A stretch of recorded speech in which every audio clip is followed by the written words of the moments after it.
success with Global.Media.com.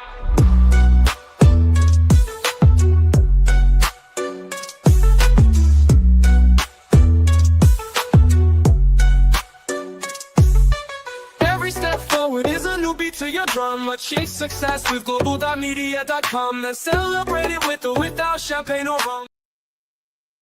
Hello, my friends. Hello. Welcome. I always enjoy to have a packed stage because all my friends are here, right? You see Ronald, you see Mike, you see Mr. Calm, and you see Sam is here as well, my new friend Sam, and Cyrus, Mr. Readers TV. Now, let me start with in the Readers TV because Cyrus has a new service where I guess the reality is that not everyone's on LinkedIn, not everyone's on any one platform.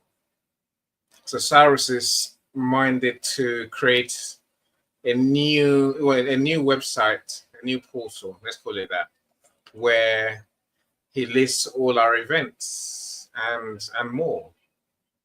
Yeah, so I guess so. Someone's not on LinkedIn, then they'll see your event on Readers TV. Yeah, so to do connect with him. So this show is going out on Readers TV as we speak. So it's all about trying to get more eyeballs, more ears on your content, right? So Mike and we're talking about how posts do something different these days compared to what they do. So I think ideas like Readers TV might be the way forward, might be part of our solution. Welcome, my friends. I'm excited to be here. This is my signature room. This is the room I started off with 2.5 years ago. I guess the simple idea for this room, to being your authentic self in business, is that we talk about how to grow your business. And it's the simple way to grow your business is by being your authentic self. What does that really mean? I guess I started this room with my mindset coach, Miss Donna Martin. You get to meet her because she's a sponsor of today's show. Hell, my friends, I don't get paid for this show, right? So I'm gonna tell you now, like many people these days, you're gonna see many of us event hosts bring in sponsors who pay us to be here, but in return we have to give them visibility. The simple way I do that, I'm gonna show you a video about Donna's program. She's doing a course on the Great Reset. So it's about the course is essentially how to prevent burnout. So I think it's a 1.5-minute video. So I'll play it halfway through. If you're interested, in there's a link, there's a QR code that will be on the screen. Just click on the code, and or scan the code, go to the website, and then check out what the course looks like, right? Of course, it's not free, but it's a business. Donna is an amazing business coach. She might say everything that I am today, I will say is down to her. So I've always had a coach, by the way. But now she transformed my life, my business, and everything else because when you think business is all about what we know, what we do, and the technical side. Yes, my realization is that business growth comes down to what I would say 98% how we think, our mindset, and 2% our skills, what we do. Mr. Sean, you can't hide in the audience, Sean. I even have Mike in the studio, Sean. You're the super coach. Please do join us, Sean. What is self-love? I really want to know. But instead, look, in this room, I talk about mindset. I talk about business growth ideas and strategies. But it's more mindset that's going to make a difference to our business.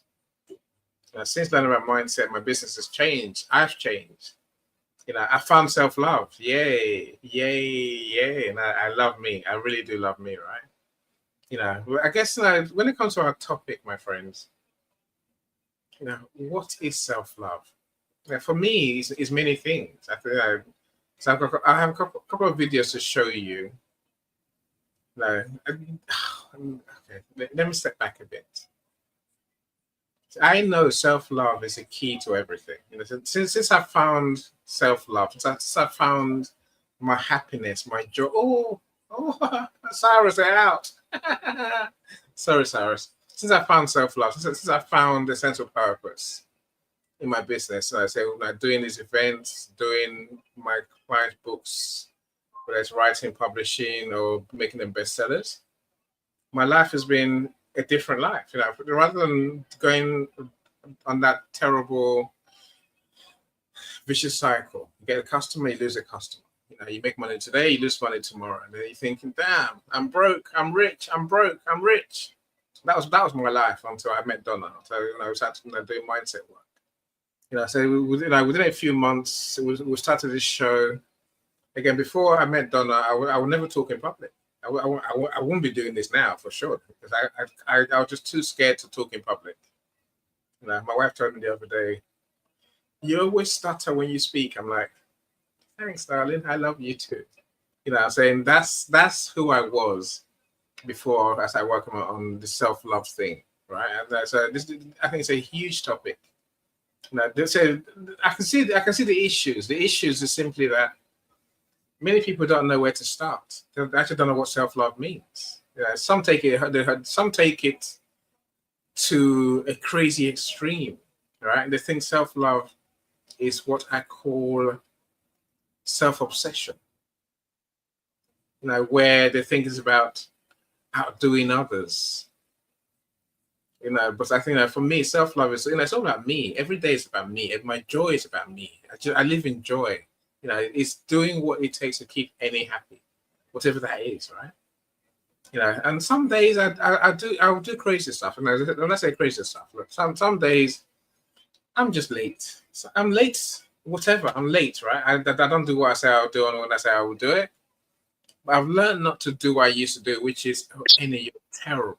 You're never going to succeed in business. Everything's going to go wrong for you because you're not dedicated. You're no.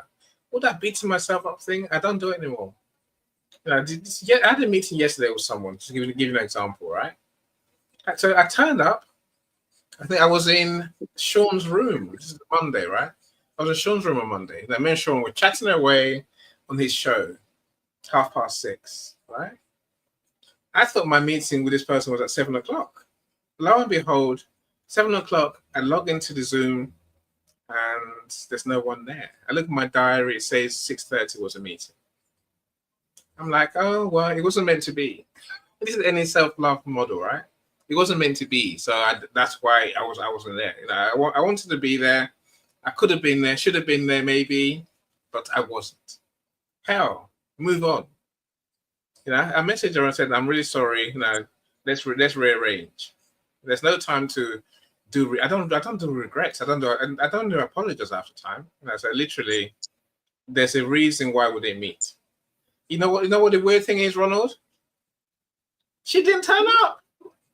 She didn't. My goodness.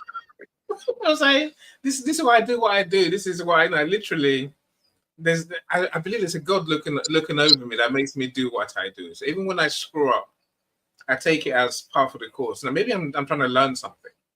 You know, so before I just take it as you're not good enough. You know, who do you think you are, Annie? How dare you think you can do anything remarkable? But so, you know, with self-love, I truly believe I am superhuman. It doesn't mean I know I have to work, right?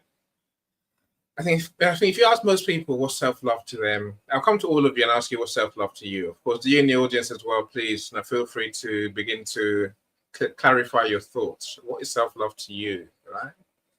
I think for many people, if you ask what's self-love to them, they'll say to you, "I will never want to work again. I want to be free. Freedom and wealth." Yes, don't you just? But for me, I love work. I love work and I love creating. I love what I do. And I feel like I'm gifted, right?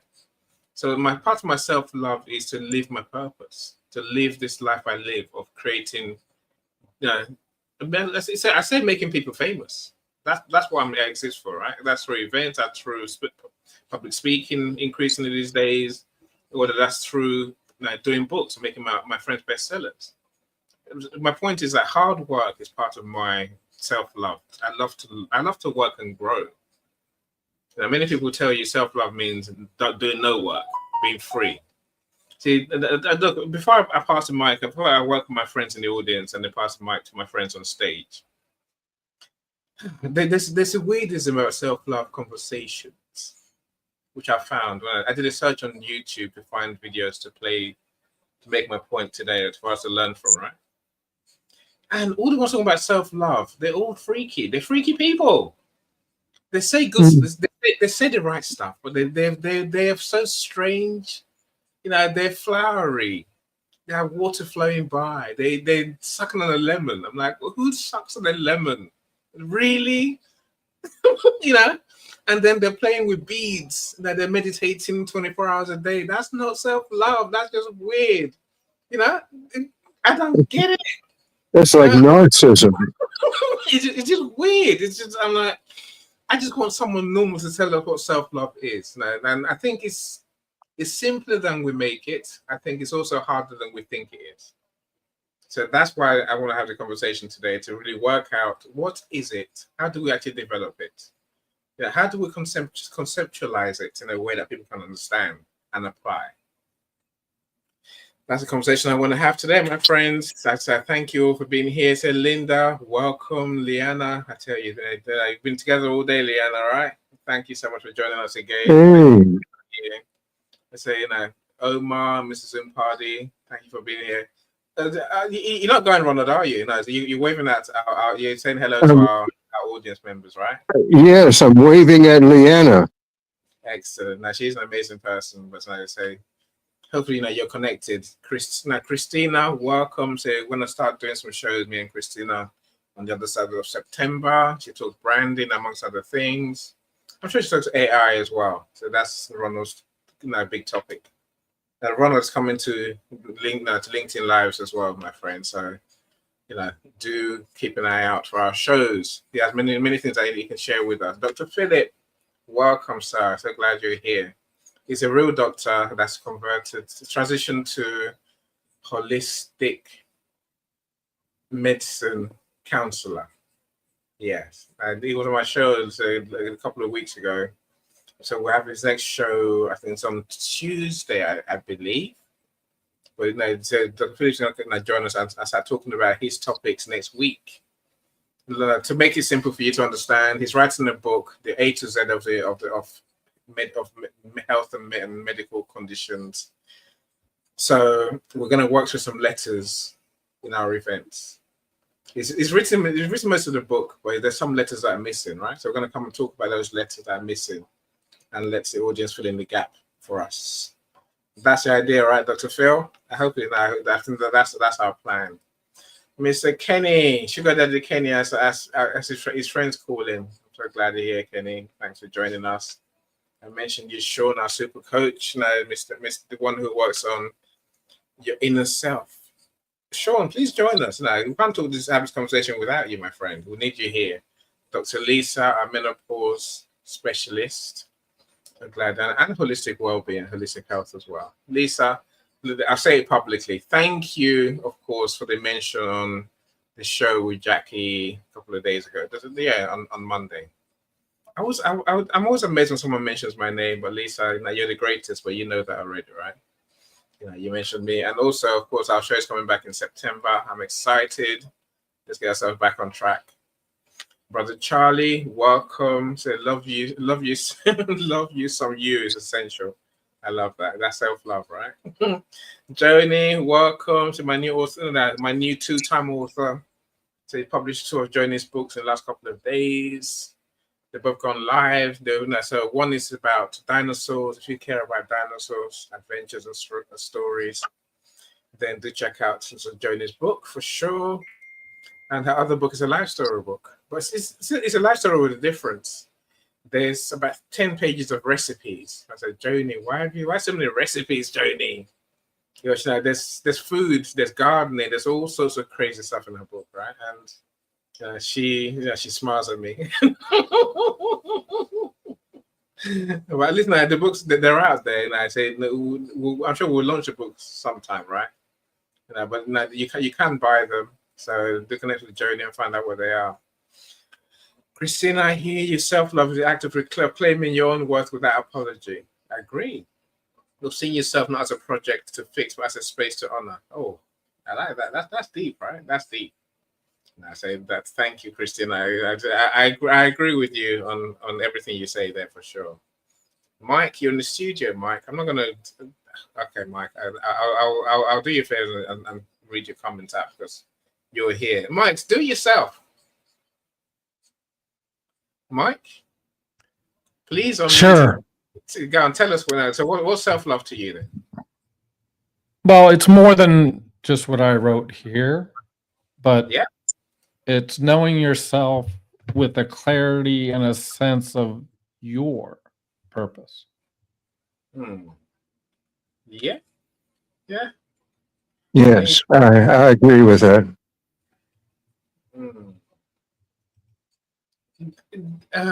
Where's the love bit, Mike? The love comes from knowing yourself.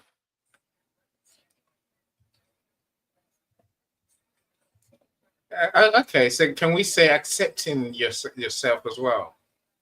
I think knowing yourself is one thing, but I think we can know ourselves and not accept ourselves. I think as Christina said, we can know ourselves and think, I'm broken. I need fixing. I need to be better at this or that if I love myself.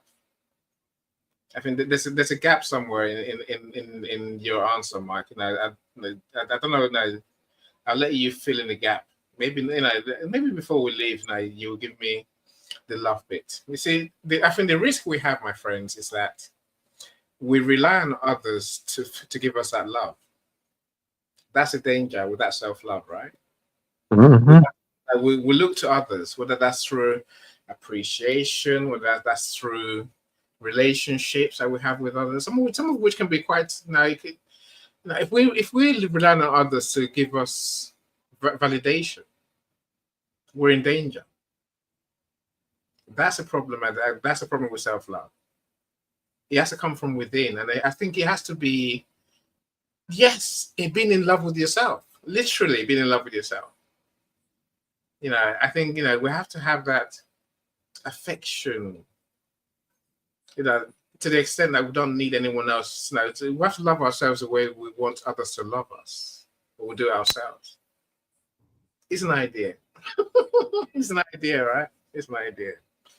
Sam, you come back. We lost you for a second there. Self-love, knowing thyself. I like that. Yeah. You have a thought on that? So, but give me a second, Sam. So if your internet's stable, then that's cool, right? So Sean says, I haven't published my song, or you could use it. Yes, for sure. Look, there's a danger with my AI music creation friends, my friends. The danger you have that when you create songs, they're not copyrighted. Anyone can steal it, right? I'm sure you know that, Mike, right? Yeah, AI generated content can't be copyrighted. It's open to the world. Yet. You think they might change the rules? I have a feeling that it will eventually.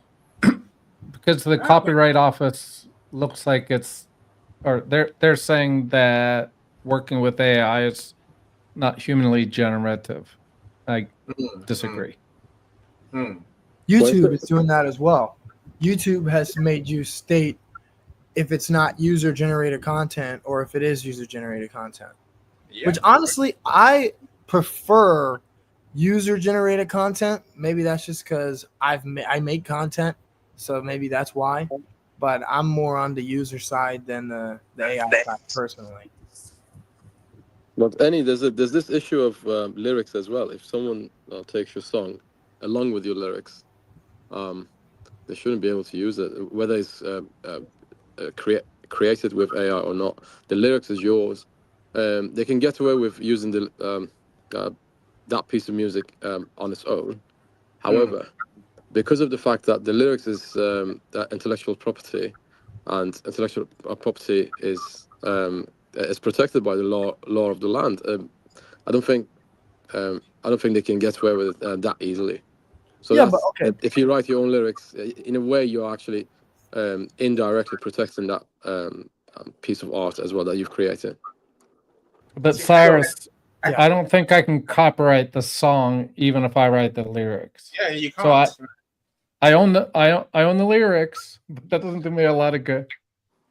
Yeah, you No, can see, copyright the lyrics. You can copyright the lyrics, and the moment, so you don't necessarily have to spend money on it. So one of the ways that I've heard that people copyright their own stories, their own lyrics, is that they post it to themselves, okay, to their own address, right? So that's one of the oldest ways of copyrighting something. So in any court of law, it will be acceptable. So you post it to yourself on a date that of your choosing, so preferably the moment you finish it, right?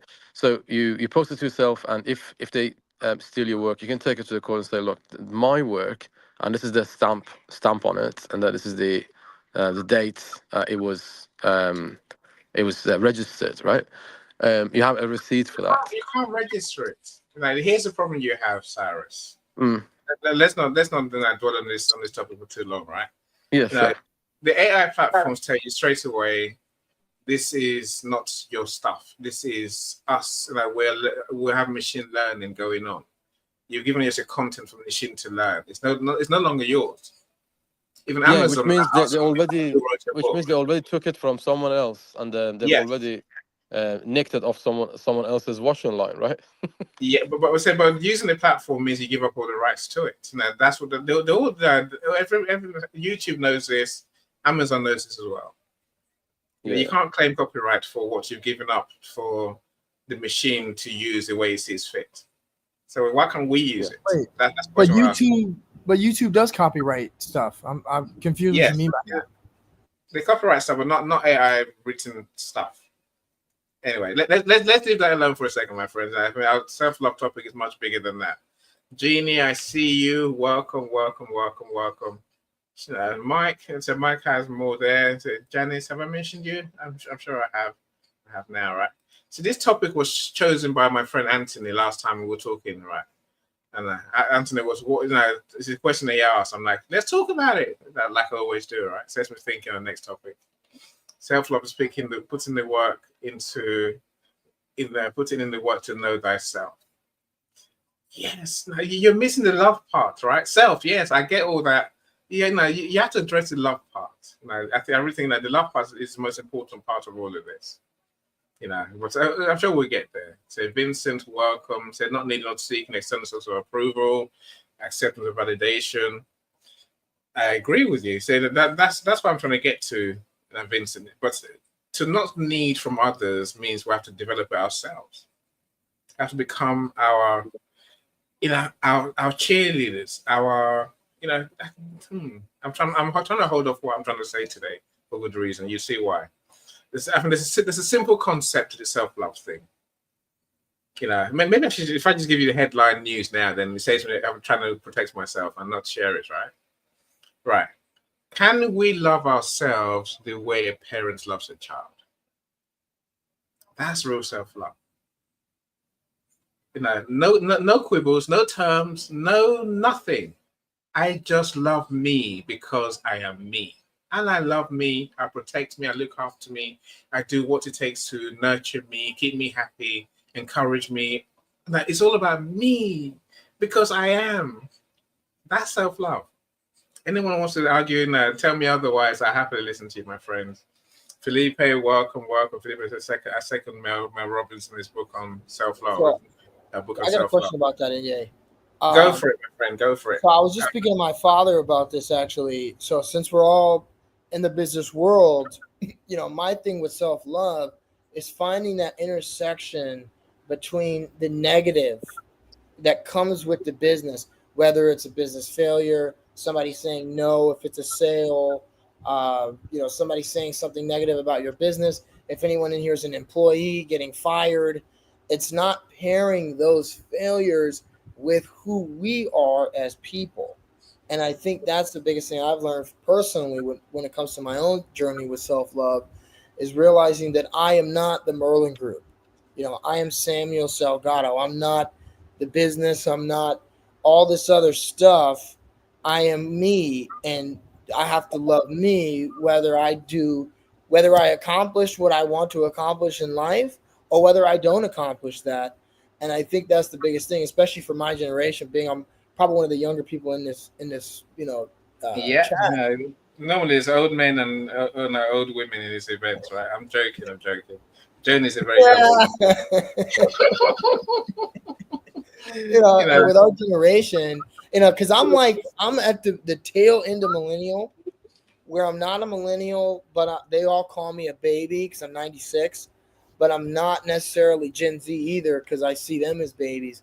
But I understand both sides of it, and where both of those generations are chronically online, right? And being online, you see this probably why there's such a high amount of suicide among these two generations, or sorry, self-deletion. I apologize for YouTube and LinkedIn and stuff, but self-deletion is because there isn't enough self-love, and there isn't enough realizing that I am not the internet, I am not this version of what I want to be, or what the people on the internet see me as being. I am me, and I love me for me. And that's kind of what I found in my own journey of self-love, or even what Anthony just said, to know and accept and integrate the dark side of one's personality.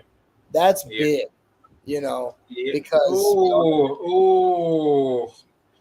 Oh. Anyway, let me not talk. Does anyone want to share some ideas with Sam? If you don't want to share the ideas, then I can please share. go for it, Jody. So for me, for self-love, I mean, it changes day to day. It's like dependent on the kind of my mood. Really, Christina said it great. She said it's giving yourself grace when you mess up, cheering yourself on, and being kind to the parts of you that are still figuring it all out. And I think she said it perfectly. I think when you come to a point where you are not, you don't feel any sort of shame about who you are, and because that's you, and you don't put on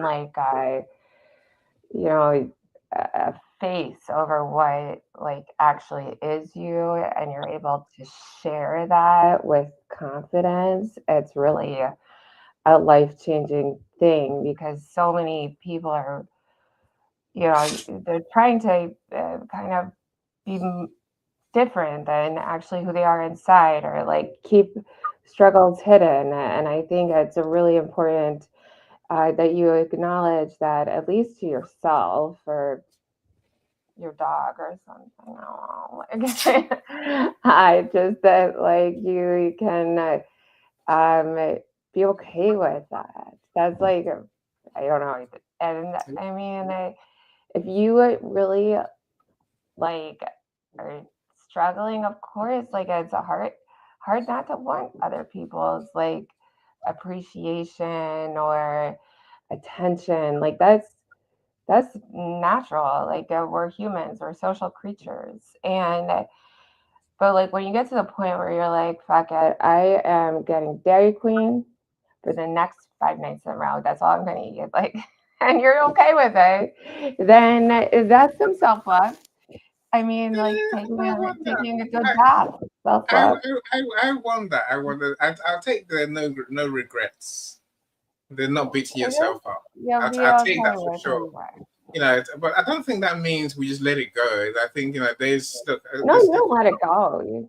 I think a natural curiosity, and education adds to life all the time. It's always changing, and so that's a form of my self-love. But I really do think that if people are embarrassed of things they've done in the past, or they don't feel equal and another human's eyes, then you're not giving yourself enough grace and love. So that's just my take. Okay, I'm definitely not a psychologist. No, W take. Look, it's me and my dog in jail together. We'll take it. I want to get to Felipe's comment. I don't know whether this is it. That's, I like this one though. This is really important. This comment she just said.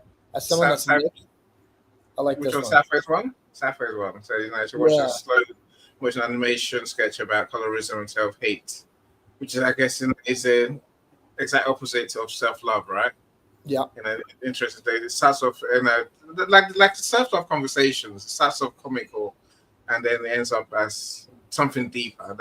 We'll get to the deeper bits. I hope so. I hope by the time we do it, right? By the time we're done today, for sure. Jeannie, go on, Ronald.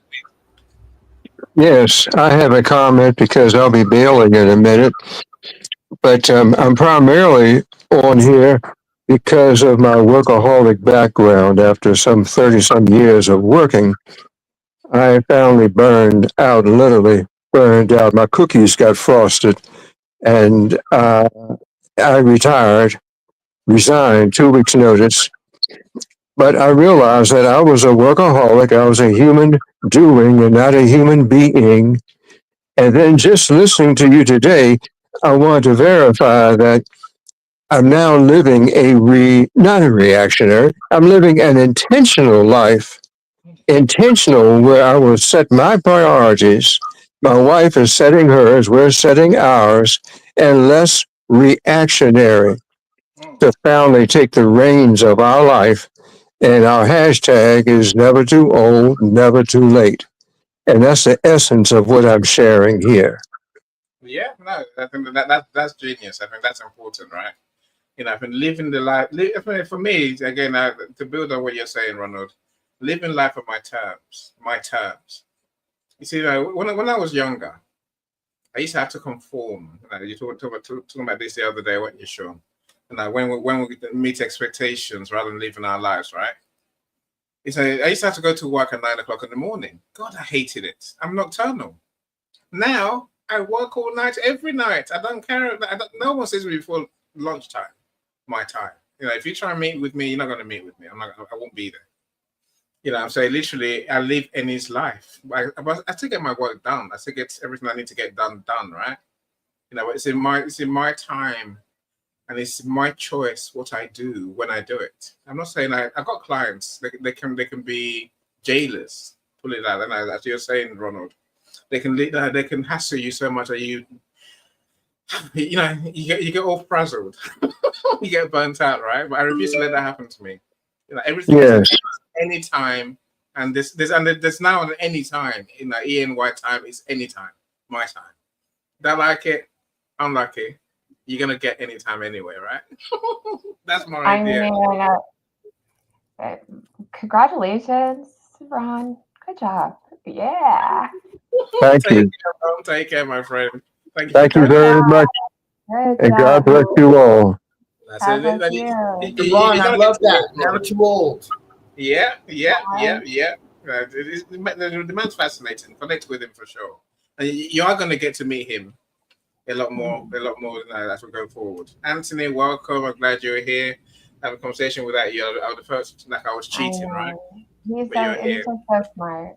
He's really smart. I think that, honestly, people say, they said, you wrestle with, when you're fully, loving yourself, is that narcissistic? I definitely don't think that. I think it's, honest. It's honest, because if you're projecting really who you are, then that's all you can do. And if you're feeling yourself, then good.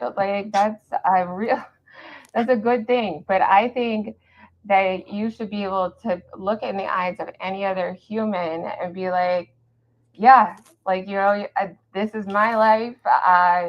Sure, I was raised in this type of family. I have this color skin.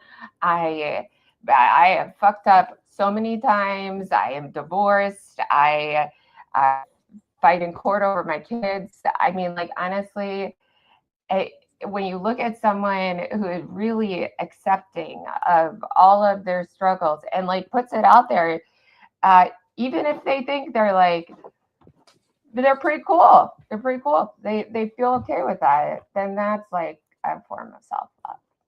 So, for me.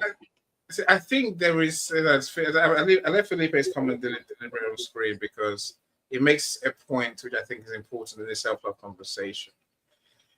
You know, I said if you can go to bed at night knowing you did your best that day and treated people with respect, even when you didn't agree, then you did well and you feel good about yourself. Now, is that part about treating others with respect, not trampling on others on your way to your joy? You know, so Jonah, I hear what you're saying. I don't want a pedophile come and say I'm happy with myself. No, you're not. Yeah, you don't have self-love. You can't have self-love if you're hurting others. Maybe I'm wrong. I don't think you can. I agree with you. It's like part of self-love is appreciating other differences. The word stops. Like let's hear from Sean. Mike, you know, you're on the stage, man. Come on. I want to hear more from you as well, Mike. Go, Sean. On that topic, here's the thing. Narcissism, egotism is elevating yourself above someone else. Self-love is I have value, I have worth. I am fit here as much as you do and anybody else. The fact that you even question, is it bordering on narcissism or egotism? You're probably not. Yeah, you missed a question. Like if you're asking that question, is this getting narcissistic? No, it's probably not, because narcissists and egotists, they don't care. They're going to, they rise up by pushing others down. They're missing that. Self-love is, talking about my song. It's called The World You Shape. And it's all about this. It's all about like, you are worth the space. Every single one of us is worth the space. And self-love is owning that. Like, I deserve to be in that room as much as anybody else in that room. Every person here, whether they're in the audience or they're up here on the stage, you all deserve to be here. As you were sharing, Annie, you missed that call. Obviously, there was something you needed to get from where you were at instead of the other thing. Yes, with you. That's why. That conversation was right? Yeah, as I put in the comments, it comes down to need. Every human behavior is meeting a need. Sometimes it's meeting it in a very positive way. Sometimes it's, if someone smokes, if someone's egotistical, they're trying to meet a need. Self-love is foundational. It's knowing who you are, as everybody said before. All the scars, the bumps, the bruises, the failures. I like the way Samuel put it. It's a failure. But the problem is we go, instead of I failed, we turn it into I'm a failure. Instead of I made a mistake, I am a mistake. There's our problem. Self-love is like, I know who I am. I love who I am. I love the way you put it, Annie. It's, one of the things that really taught me to love myself was becoming a father and knowing that unconditional love for some human being. It really cracked me open. But self-love is knowing yourself, making yourself better, because if you love someone, don't you want them to get better? If they make a mistake, if they fall on their face, you want to help them get better. But it's also refusing, now that you know who you are, it's refusing to betray who you are once you know it. I'll pass the mic. Yes. So I have a question about that. So since you're a father, is it not self-love to love your son or daughter more than you love yourself? Or is that a part of self-love? Hold on. So now, before I let someone know, if anyone wants to answer that, then please do. My YouTube friends, I love you. So thank you for being here on YouTube. Please, do like today's video, comment, and subscribe to my channel if you haven't subscribed already, right? So thank you. There's 5 people there, and I'm blown away. So anyway, who wants to answer Sam's question? I mean, So when you become a parent, it's like you die for your children. You die. You would die. You just die. Like it would. That's a normal human response to becoming a parent. But they're there to live their lives and learn self-love. So you have to also do your own thing. Like you do. And you have to model that so that they have a basis for understanding how to like self-love themselves, like not be like some materialistic queen in high school. And it's true. Like I sang in a band. Like I will take a walk by myself. I'll cook dinner that I want to cook, not chicken nuggets. So I self-love and show them that I'm okay with all of the failures. I still choose to be me, just me. And I think that's important, a lesson to learn for a lot of parents. A lot of parents just are like, kids, kids, kids, kids. And no, you can't really be that way. But Joni, why do we have to love our kids? Because they are. I don't know. It's inherent. don't. It's inherent. I We love don't. them. We do, but we love them. No, we don't. If you to. have to, if you Yeah. have You don't to, have to. It it's just not comes. love. You push Love them out of your is body. a verb. And you're like, oh my God. I think it's a natural thing that we love our kids. It's just it's innate. It's It is natural, but it's don't think about it. it's a decision. It's Okay. innate. For Is most it people, I don't innate think or it's is it cultural? I don't think it's a innate. decision for most people. I think it's But innate. I don't think it's taught. I think it's innate because it's an extension of you. I agree with you, Sam, because I think even when we look at the animal kingdom, we see that animals love their offsprings the same way. Some animals kill their offspring. Anyway. Very But few. that's cultural, though. and their mate, like the praying mantis. Eat the head Okay. off. Yeah, no, that's fine. I'm playing devil's advocate a little bit, Eni, but some of it has to do with my definition. I wanted to expand on it. So I actually built 3 parts. The first is self-love includes being authentic, transparent, and empathetic. We all want to be seen, heard, and valued. We need to do that for ourselves and others.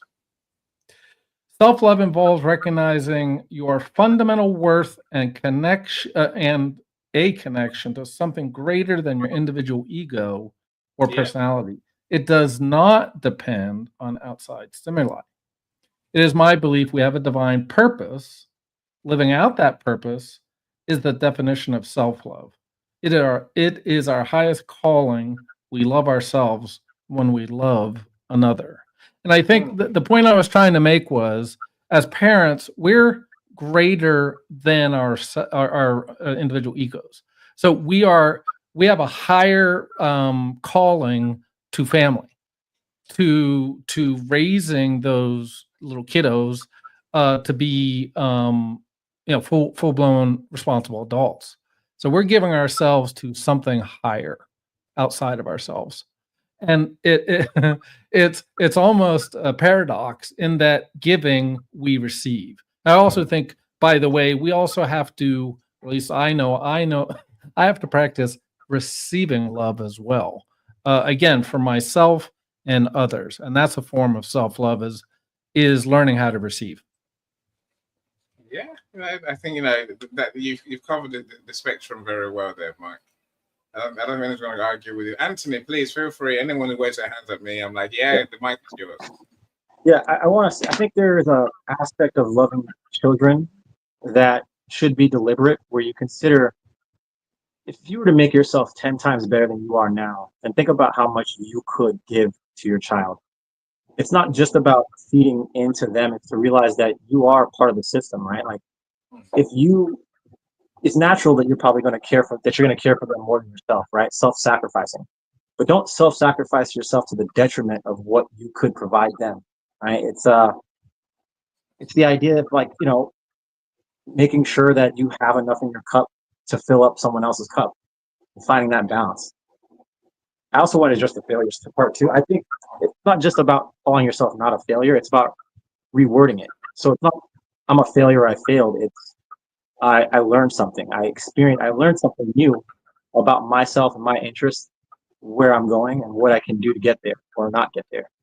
And so yeah, I think that's the better part. It's taking consideration for yourself. I think on both fronts I agree with you. I think failure is it's a concept. I think in pure self love, it is about learning and experiencing things and then moving on. Like I say, I don't live with regrets. I don't say I failed. No, look, I'm human. Every so often, there's always a tendency to when something goes wrong, you're like, oh, what did I do wrong? I always ask that question, Anthony, and say, right, here's what happened, and here's what I can learn from the experience. I think many of us, we default to fall back into, it's my fault. I'm awful. I'm not good enough. So that's not so. That's not self-love, if you ask me. But I think your point, I think you have to love yourself to give love to others, as Mike said. The best parents have real self-love, which is all the things Mike said. You have to work on yourself, find your own happiness, find your own joy, find the ways to overcome, I guess, the struggles that you might go through, right? And embrace them and learn from them, and then move on. With all that, we can love others. Sean, you're thinking. Well, Sean thinks. I can hear it. Go, Sean.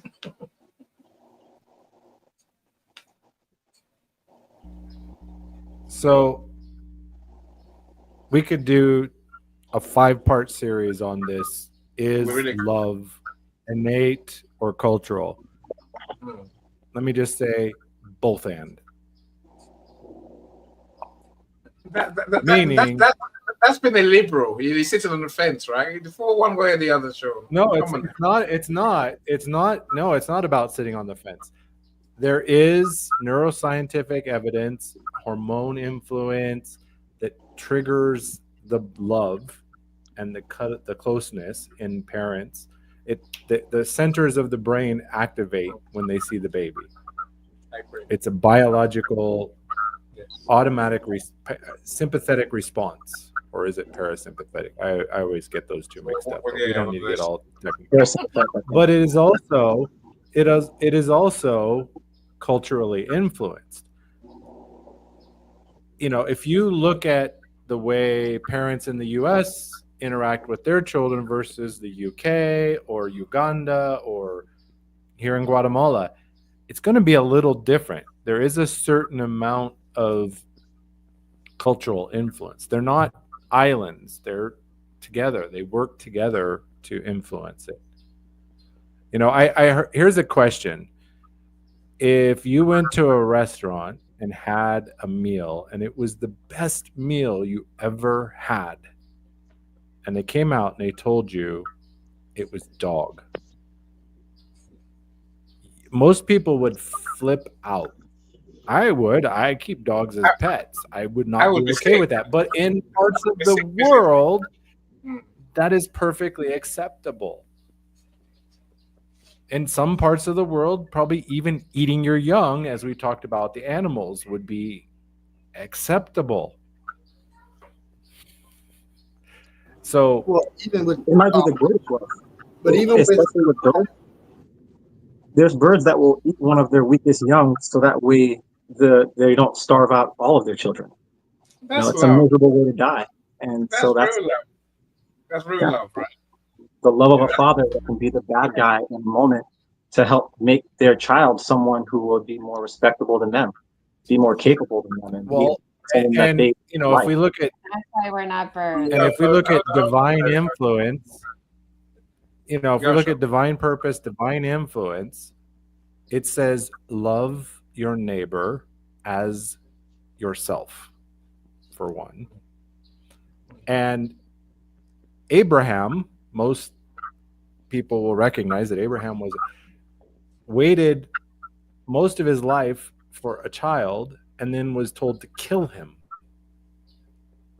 How many fathers could say, you need to kill your only son to save the world?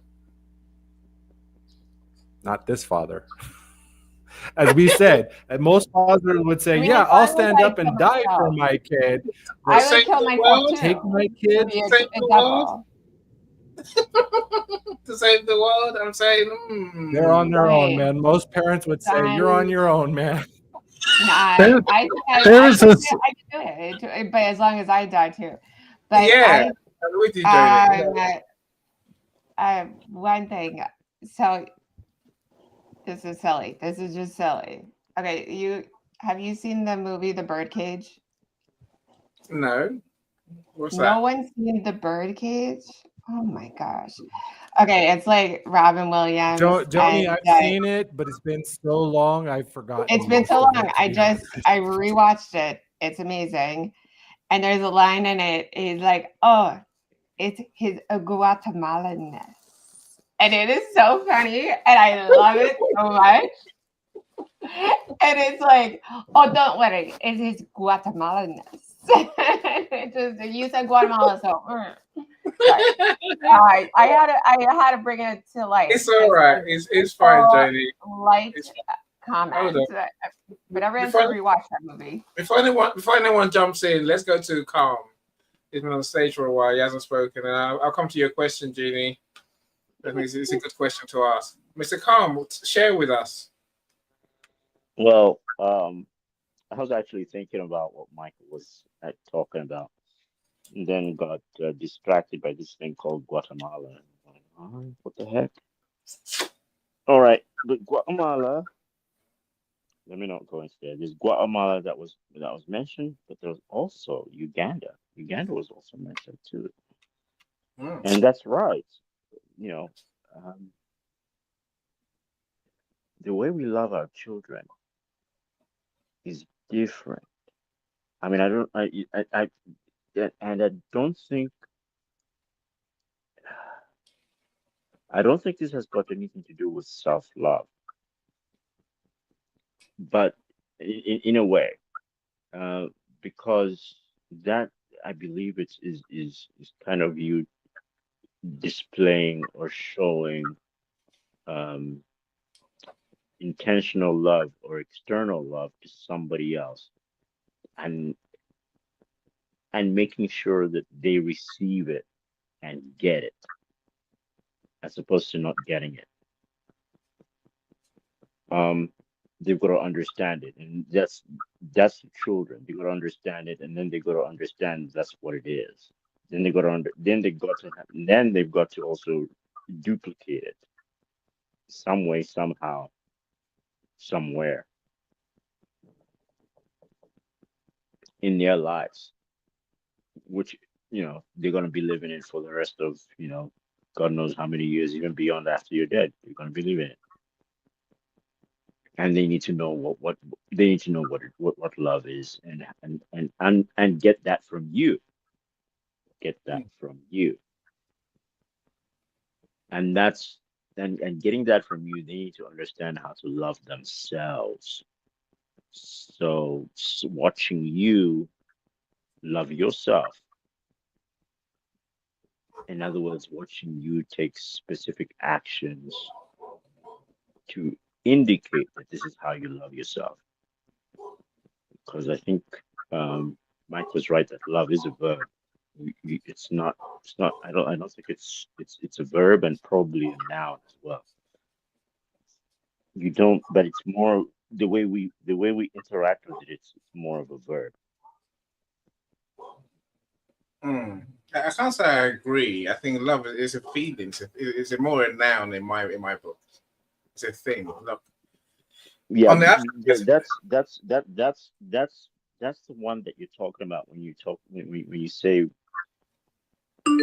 self, when you have to have that when you're self-loving yourself, so that you take specific actions to indicate or to show that you're loving yourself, and you accept them.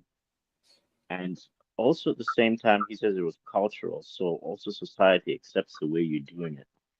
Because I have seen people actually self-mutilate and call that self-love. yeah. There are tribes that actually do that too, and that's acceptable in their societies. Um, Don't and look at and me. and and and let's also go into, yeah, because we can talk about circumcision and how that takes place. In some places it's religious, and it's something you must follow, a deep cultural thing. In others, it's kind of like loving yourself because of health conditions. You Yeah. do it because you need to be healthy. And in other places, It's barbaric. they do it. It's you think it's barbaric, but it's because of religion. Yeah. Look, Um, and also Yeah, and we and can also talk and, about that. and also culture. see, Religion.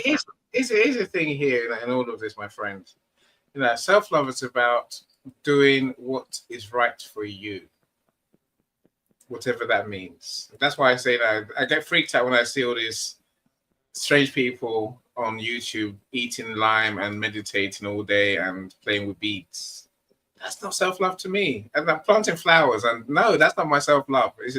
Eating meat's my self-love. Yes, yes, yes, yes, yes. That's the drink is my self-love, and I have no problem admitting that. If I given a chance, I would drink happily and be drunk. Is it Johnny Walker or Black Label? Which one is it? I'm not fussy. That's not got high alcohol content. I'm there, right? And it's I'm just Hennessy. honest, right? I'm saying to you, that's my idea of self-love. It doesn't make it wrong, but in the world of self-love, I think there is that I don't care what anyone else thinks. I'm doing what's right for me. What makes me feel good? What gives me good health? What gives me happiness? What gives me joy? Peace of mind. Now, sometimes that is what culture might say is good. Other times they might just think you're a freak and you're self-harming. You're self-harming, really. I'm saying the feeling I itself. get It's like okay. saying that you don't care about the world, but you I care about don't. yourself. I really don't. I don't. I I think don't. like defining what self-love is not is almost easier. And let me tell you, I like one person who does not have self-love is our current president in the United States. Samuel. Let's say. No, can I just, you No, mentioned he Uganda, actually does and have now I'm going self-love. to say something. He You actually know, does have self-love. Otherwise, he would not be doing these things that he's doing. I I think He he has incredibly narcissism. has love for himself. Who? He's Donald talking about Trump. Trump. Of course, Okay, he had but an idea. No, no, look, he has an ego. Look, I'm looking at can I Jenny's. tell you Hold on, one thing Jenny's about question. Uganda? No, One. let's answer that in response in relation to Jenny's question. At what Okay, but point let does me tell self-love you. become egotistical or narcissistic? Okay, so I think he is narcissistic, Egotistical. but I think Uganda has been brought up quite a lot in the news recently. Maybe that's why we had it on the top of our mind. But it's because Garcia was protected with withholding of removal because he couldn't be sent back to El Salvador, and then he was mistakenly sent back, and now he's possibly going to be sent to Uganda, where they don't have that treaty with El Salvador, and then they're sent back to El Salvador, and it's actually it's it's a mind fact, like how we are treating people with our own government. And this person was granted salvation here, and they found a loophole, and they might send him to Uganda so that he go back to El Salvador and be killed. And I'm sorry, that's all. That's all. Ridiculous. It really is. Can a mean person have self-love? It's a question we're asking. Read. Can a who person? A cruel person, a mean person, really have Well, self-love? I would first say that cruelty is a lot of times it's a perception without full knowledge of what's happening, what kind of decision someone has to make. And when it comes to a self-love that I think would fit everyone's definition is discipline. One form of self-love is something as simple as, people will think to themselves, okay, I need to give myself a break, or I need to just relax today. I need to try and distract myself from this problem. But then through the distraction, all you do is kind of, you take what was, possibly, you could have went in and put in an 8 out of 10, let's call it, worth of pain and solved it in an hour. But instead you suffer through a 4 or 5 out of 10 that recurs today, tomorrow, 365 days from now. You've put in far more damage on yourself because you didn't accept that discipline, that upfront taking account of what you know about yourself to be true. There's what you desire now, and then there's the ability to free yourself in the future. So I think that's a form of self-love. When we start getting into our perception of people and whether or not they have self-love, we want to say that Trump doesn't have self-love or Biden doesn't have self-love or whatever, because they're in these roles that we have no clue. You have no clue what's going on. And at the end of the day, you say to yourself, oh, well, I would never harm people, right? You'd never torture people, right? But then if I told you, okay, well, what if, I don't know, for whatever reason, that was the only way you saw to protect your family from the same thing, and that was the option you were given? What happens when you find out that you were saying our government is doing this stuff and you didn't realize that it's not our government, right? Like there's places where, you put people and then you take the resources and you move them elsewhere. The people start fighting amongst themselves and they fight for resources so that way you can push it someplace else, because people didn't learn true self-love. There's like this one story that I heard about this. There was like these wolves, and there was this lion that was coming to the wolves. He would distribute the food for everyone, including a portion for himself. But then they started to come at the lion or whatever it was and demanding more, not understanding his perspective, what he was doing to acquire that. They just knew that they were doing more than what they wanted to do. So then the lion went to some other animal and was like, how do I handle the situation? So what they said was, instead of trying to distribute it for everyone, what he was trying to do that seemed like a good thing, they said was just to chop it in half, give it to the people. And what happened was, to the wolves in this case, and what happened was is that the wolves started attacking each other. It got to a point where basically the strongest of the wolves would end up getting all of what they wanted until they were, sufficiently full. One of the wolves ended up dying in the battle and then distributing it out that way.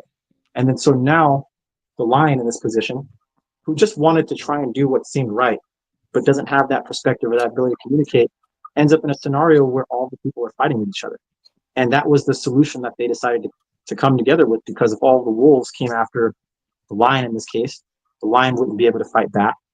The wolves would end up not having whatever they needed from them, and the whole chain of this complicated system would fall apart. I think self-love is looking at someone that you think to yourself is narcissistic, someone that you think is completely corrupt, or just whatever you think is the worst, whatever, and recognize that people don't wake up out of their bed in the morning and think to themselves, I want to do harm to people. I just want to see the world. Like, there's a very, very small percentage of people, even psychopaths on average, want people to do better, because if you're going to use people to your advantage, it's better that they are in the best, have the best capabilities that they're the healthiest. So self-love is looking at that person that you hate and think to yourself, maybe I don't know as much about that person as I should.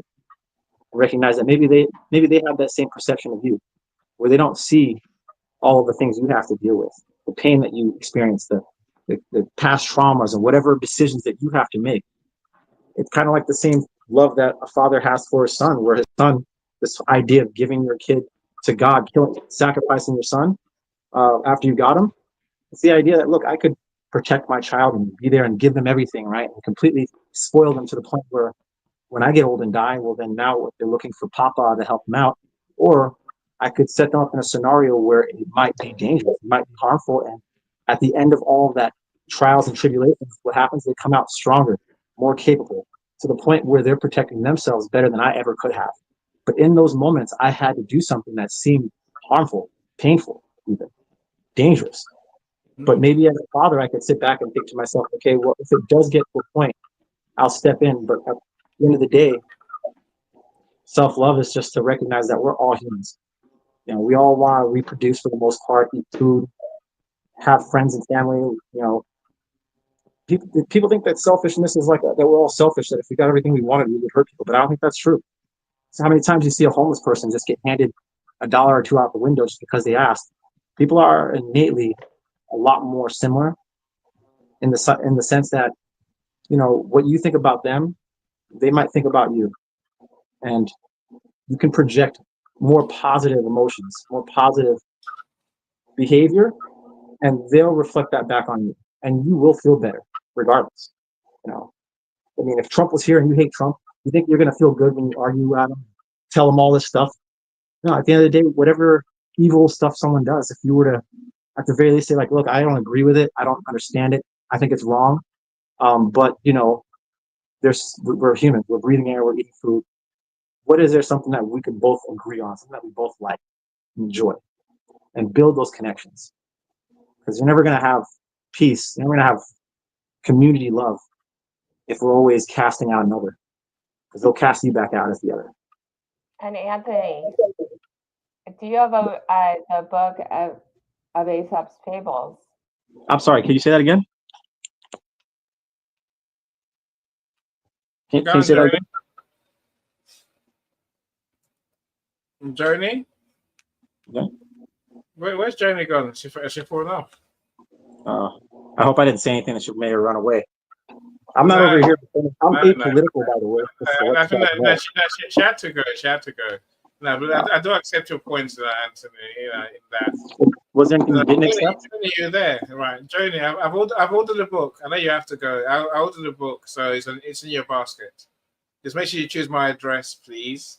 It comes from .co.uk to me, not from .com. Otherwise, you're paying lots of money. Sorry, Joni's book came out today. Let me welcome some more friends. Noni, Miss Pepperoni. Of course you can. Spencer, I see you too. Aesop's Fables, what he is talking about. It's a wolf and a lion, and the wolf tries to steal a sheep out of the herd that the shepherd has, and then the lion, who's stronger, comes along and says, "That's not right. It's because you." We've lost you. You lost your sound. The audio. Yeah, your sound suddenly disappeared. You're not muted. Go try again.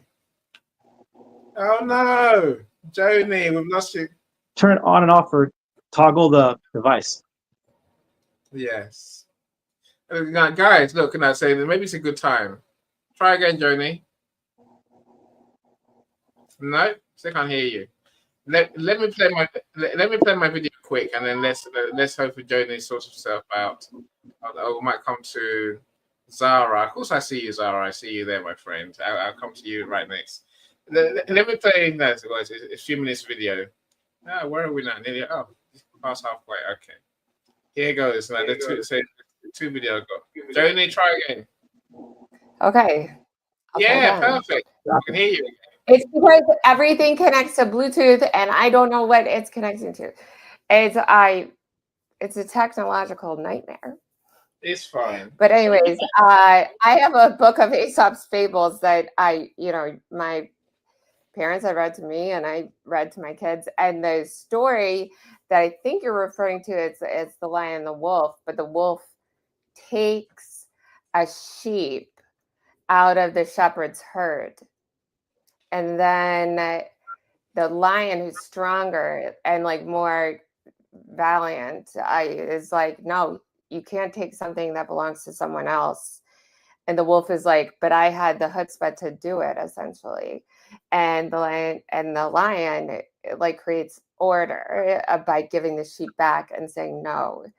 But it speaks to kind of greed, which is what I believe you were going for. But it is a classic fable, and That's right. if you do not own that, then get it. It has lots of really deep moral stories.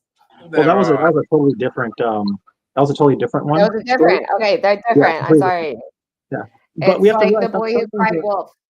some things are just innate human behaviors that they never grow out of. Like if you see a 3-year-old who just was like, "This is mine," and they're not acting in a way that is even self-preserving, where there's a little 3-year-old that'll just be so demanding and mean to me, but it's like you're asking me to do you a favor. Some people don't grow out of certain behaviors, and then also again, there's just certain situations that we don't understand because we think we're smarter than we are. Trust me, I've been there so many times. Like you think that like, oh my goodness, this is evil, the worst thing ever, and then you spend your time trying to destroy, just trying to do whatever you can to attack what you think is evil, and then you realize, wait a second, if you're successful at taking this out, what's the fallout? And you realize that maybe you would be the one that's evil if you were to try and stop what you see, because it's not so simple. If it was simple, we would have figured it out a It's long not. time ago. Yeah, You no, are absolutely correct about that. But I mean, honestly, there is a simplicity in being kind. There is a simplicity in being genuine. There is. And seeing all humans I think matter. Anthony has a point, which I guess I didn't figure beforehand. I wonder if the rest of you did, which is that self-love doesn't lead to a world of peace and happiness, which I thought it would. I'm sure many of us would have thought it would, but it doesn't. It leads to self-interest. What's best for me is what I'm going to do. What helps me is what gives me joy is what I'm going to do. I'm not saying that, but then again, I don't know. Is that true, Sean? I'm not sure it's true. I think No. I have a question that I could ask. What about how do you compare adventure to peace, right? Like if I told you that you could live to 150 years if you sat inside of a closet with a hood over your head and got fed out of an IV, or you could live like 10 years, but you could do whatever you wanted to. There's a balance between humans wanting to continually progress and see change and the mistakes that happen along the way, the failed assumptions, the failed trials. It's the people who give up hope and become survival, and then we end up going us versus them again. What would you do to me if I threatened your child? Doesn't matter how much you like me now, right? Like you would pull my throat out. If you're talking to our kids, I tell you, Exactly. Mama and Papa Bears, they will turn up, and then that's always going to end ugly. Well, what I mean is like when people try new things and they make investments and time and energy that don't work out, it hurts. And when it comes at the cost of someone at the lowest end who put everything in and they've got nothing, well, where do they go now? And what will they do to protect what's theirs, whatever they have? Because there's different types of love. I looked it up. There's 7 different, according to the ancient Greeks, they have like 7 different types of loves that are defined: passionate, romantic, deep friendship between equals, familial love, like natural affection, parent to child, unconditional, selfless love, right? Like people who will do whatever for those are playful, flirtatious, practical, enduring love that grows over time, and self-love, right? I would thought self-love is a mixture of all those types of love. Go and Sean, talk to us. I want to go to Zara. So, and I have to show my sponsors video, otherwise I feel I've cheated. Into your point, Annie, you're right. Self-love it's possible, but as Anthony is so eloquently stating, my version of self-love is not necessarily the same as Anthony's or Michael's or Mike's or yours. I have a quote. I'm going to say the words, and then I'm going to leave you a second to guess who it is. Someone very, very notorious. I'll give you that clue.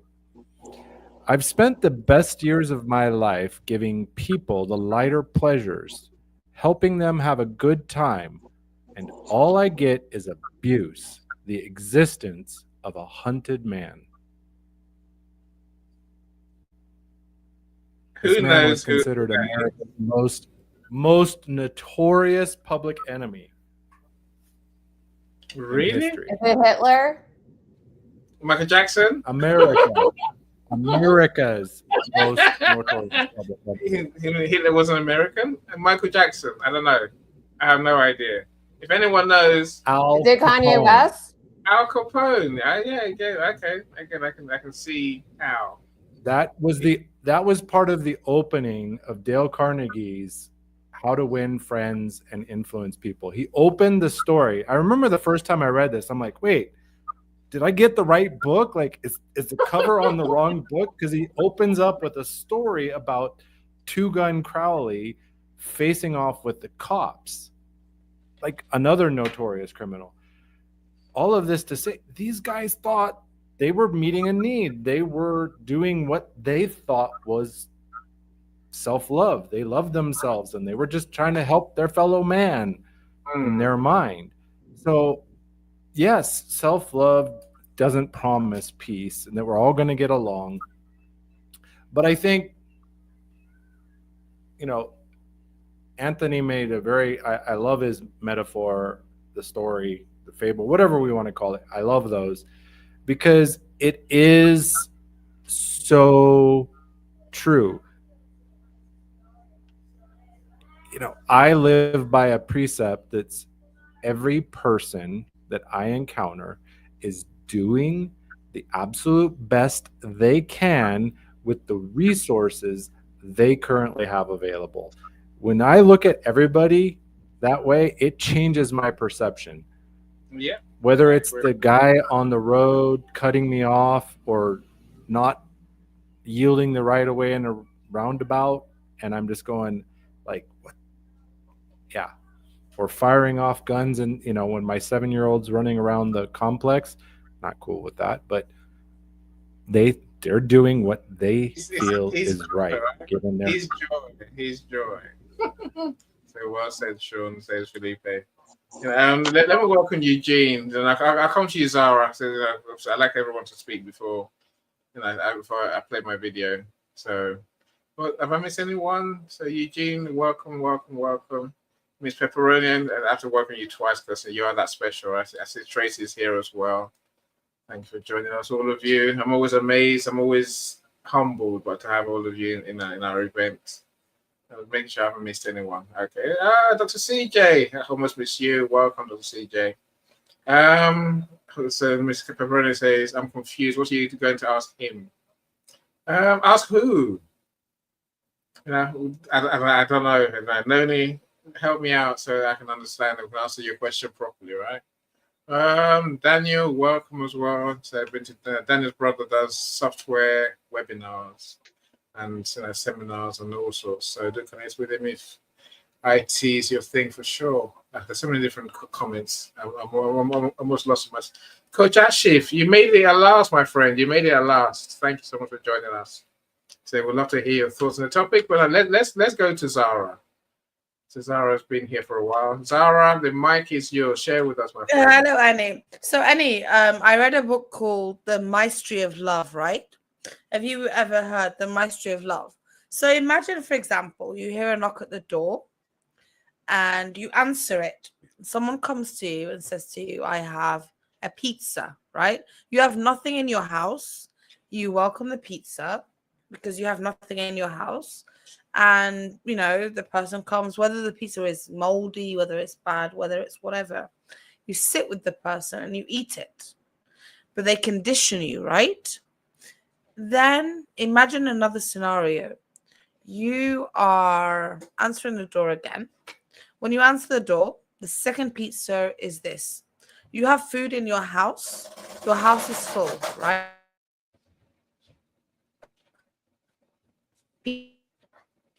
Full of, the kitchen is completely full. The person comes in, yes? Yes, honey? No, you can hear the back. Carry on, Okay. Zara. Carry on. We lost you. It's the fan. No, it's the fan. One second. It's the fan. Bear with me. Are you sure it's not the woodpecker? No, there's no woodpecker. But imagine, anyway, guys, imagine this. No, it's the fan. It keeps on muddling around with the door. But imagine, for example, you have everything in your kitchen and someone comes to you with a slice of pizza at the door. And this time you invite them in, right? Now, self-love is this. If someone comes to you with something that you do not have, you accept it, regardless of whether it's moldy, whether it's bad, whether it's whatever. But when you have love in your home and you have every type of food, every type of topping, you don't want a pizza. You allow the person to come in and that person sits and enjoys the food that you give them. Self-love to me is having a lot to give to others because you're already full. When people consider the idea of, okay, so love is conditioned upon what? If I have it, it's enough, it's unconditional. If I don't have it, it's conditioned upon the person who brings it to me. And I genuinely think Annie and everyone that's here, I think that when love is two, love either says to you, you have the pizza or you have the mold, depending on which one you want, right? That's what I wanted to say. I have a problem with my internet today, but Annie, you get it. Yeah, it's all right. It's deep thoughts, my friend, deep thoughts. If you're thinking, hold your thoughts for a second. Let me play my video so my sponsors that it gets their money's worth. That's self-love, right? I think the self-love is thinking of others amongst other things, right? I think you have to make the world a better place whilst giving yourself the joy of the world. I think Felipe said it earlier, but it's by living your purpose. I don't know. I think it was Mike. I think it was you, Mike. So I'll come back to you, Mike, to explain to us what you meant by that for a second, right?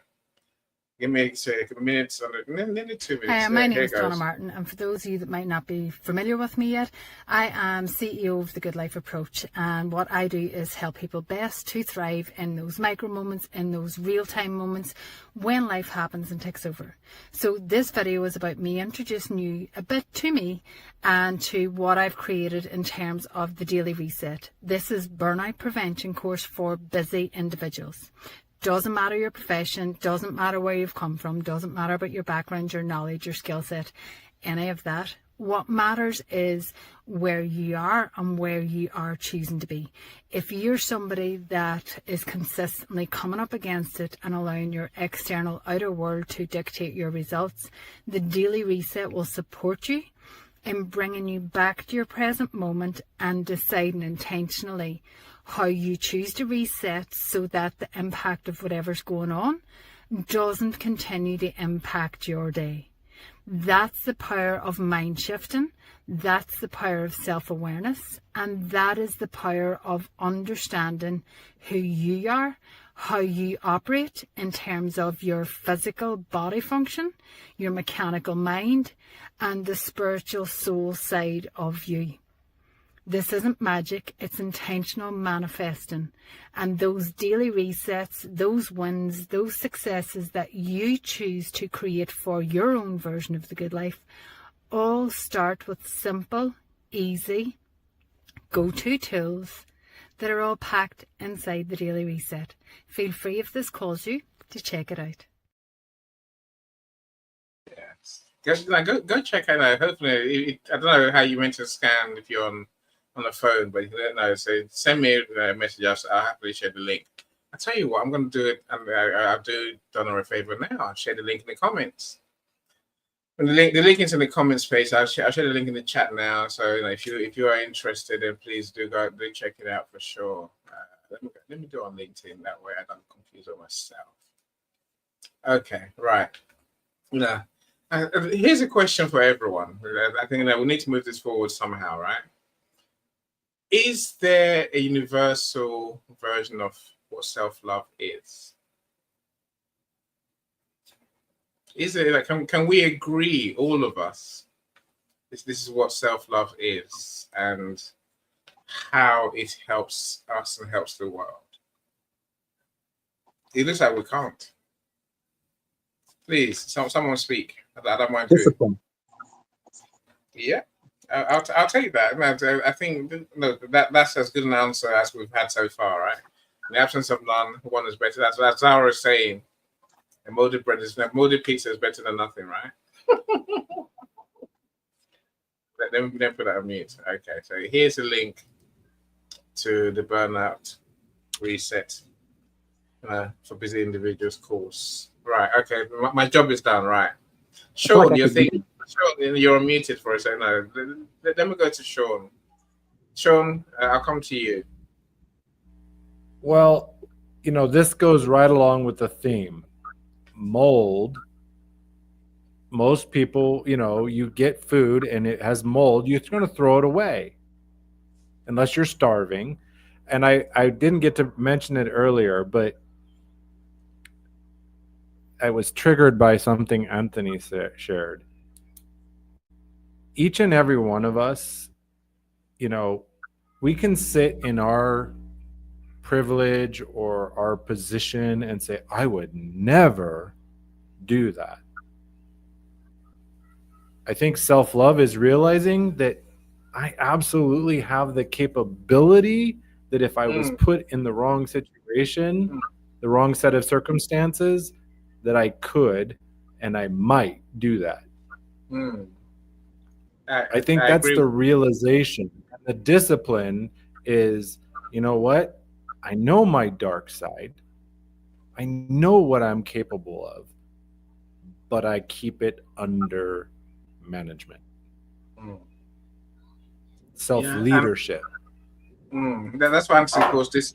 I think that's what Anthony is talking about discipline. It's about doing the right thing at the right time, like this.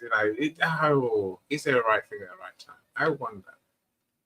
Mike, you're muted earlier. Share with us. Now, where does this purpose thing come into the equation? Purpose is giving yourself to a higher, something higher than yourself.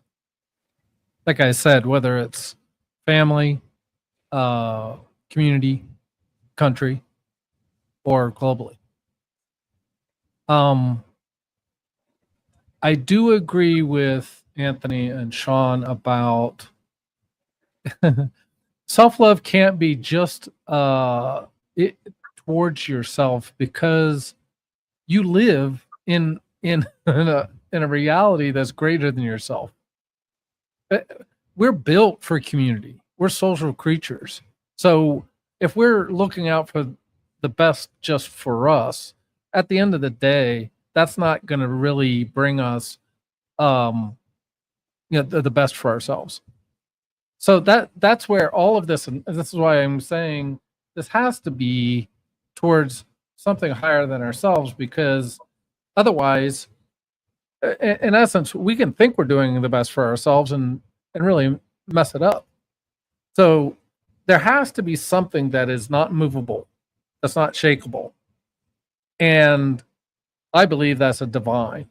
And if we're aligning ourselves to divine, and you could say it's divine nature, that's where I agree with Sean, what he said relative to that there's innate.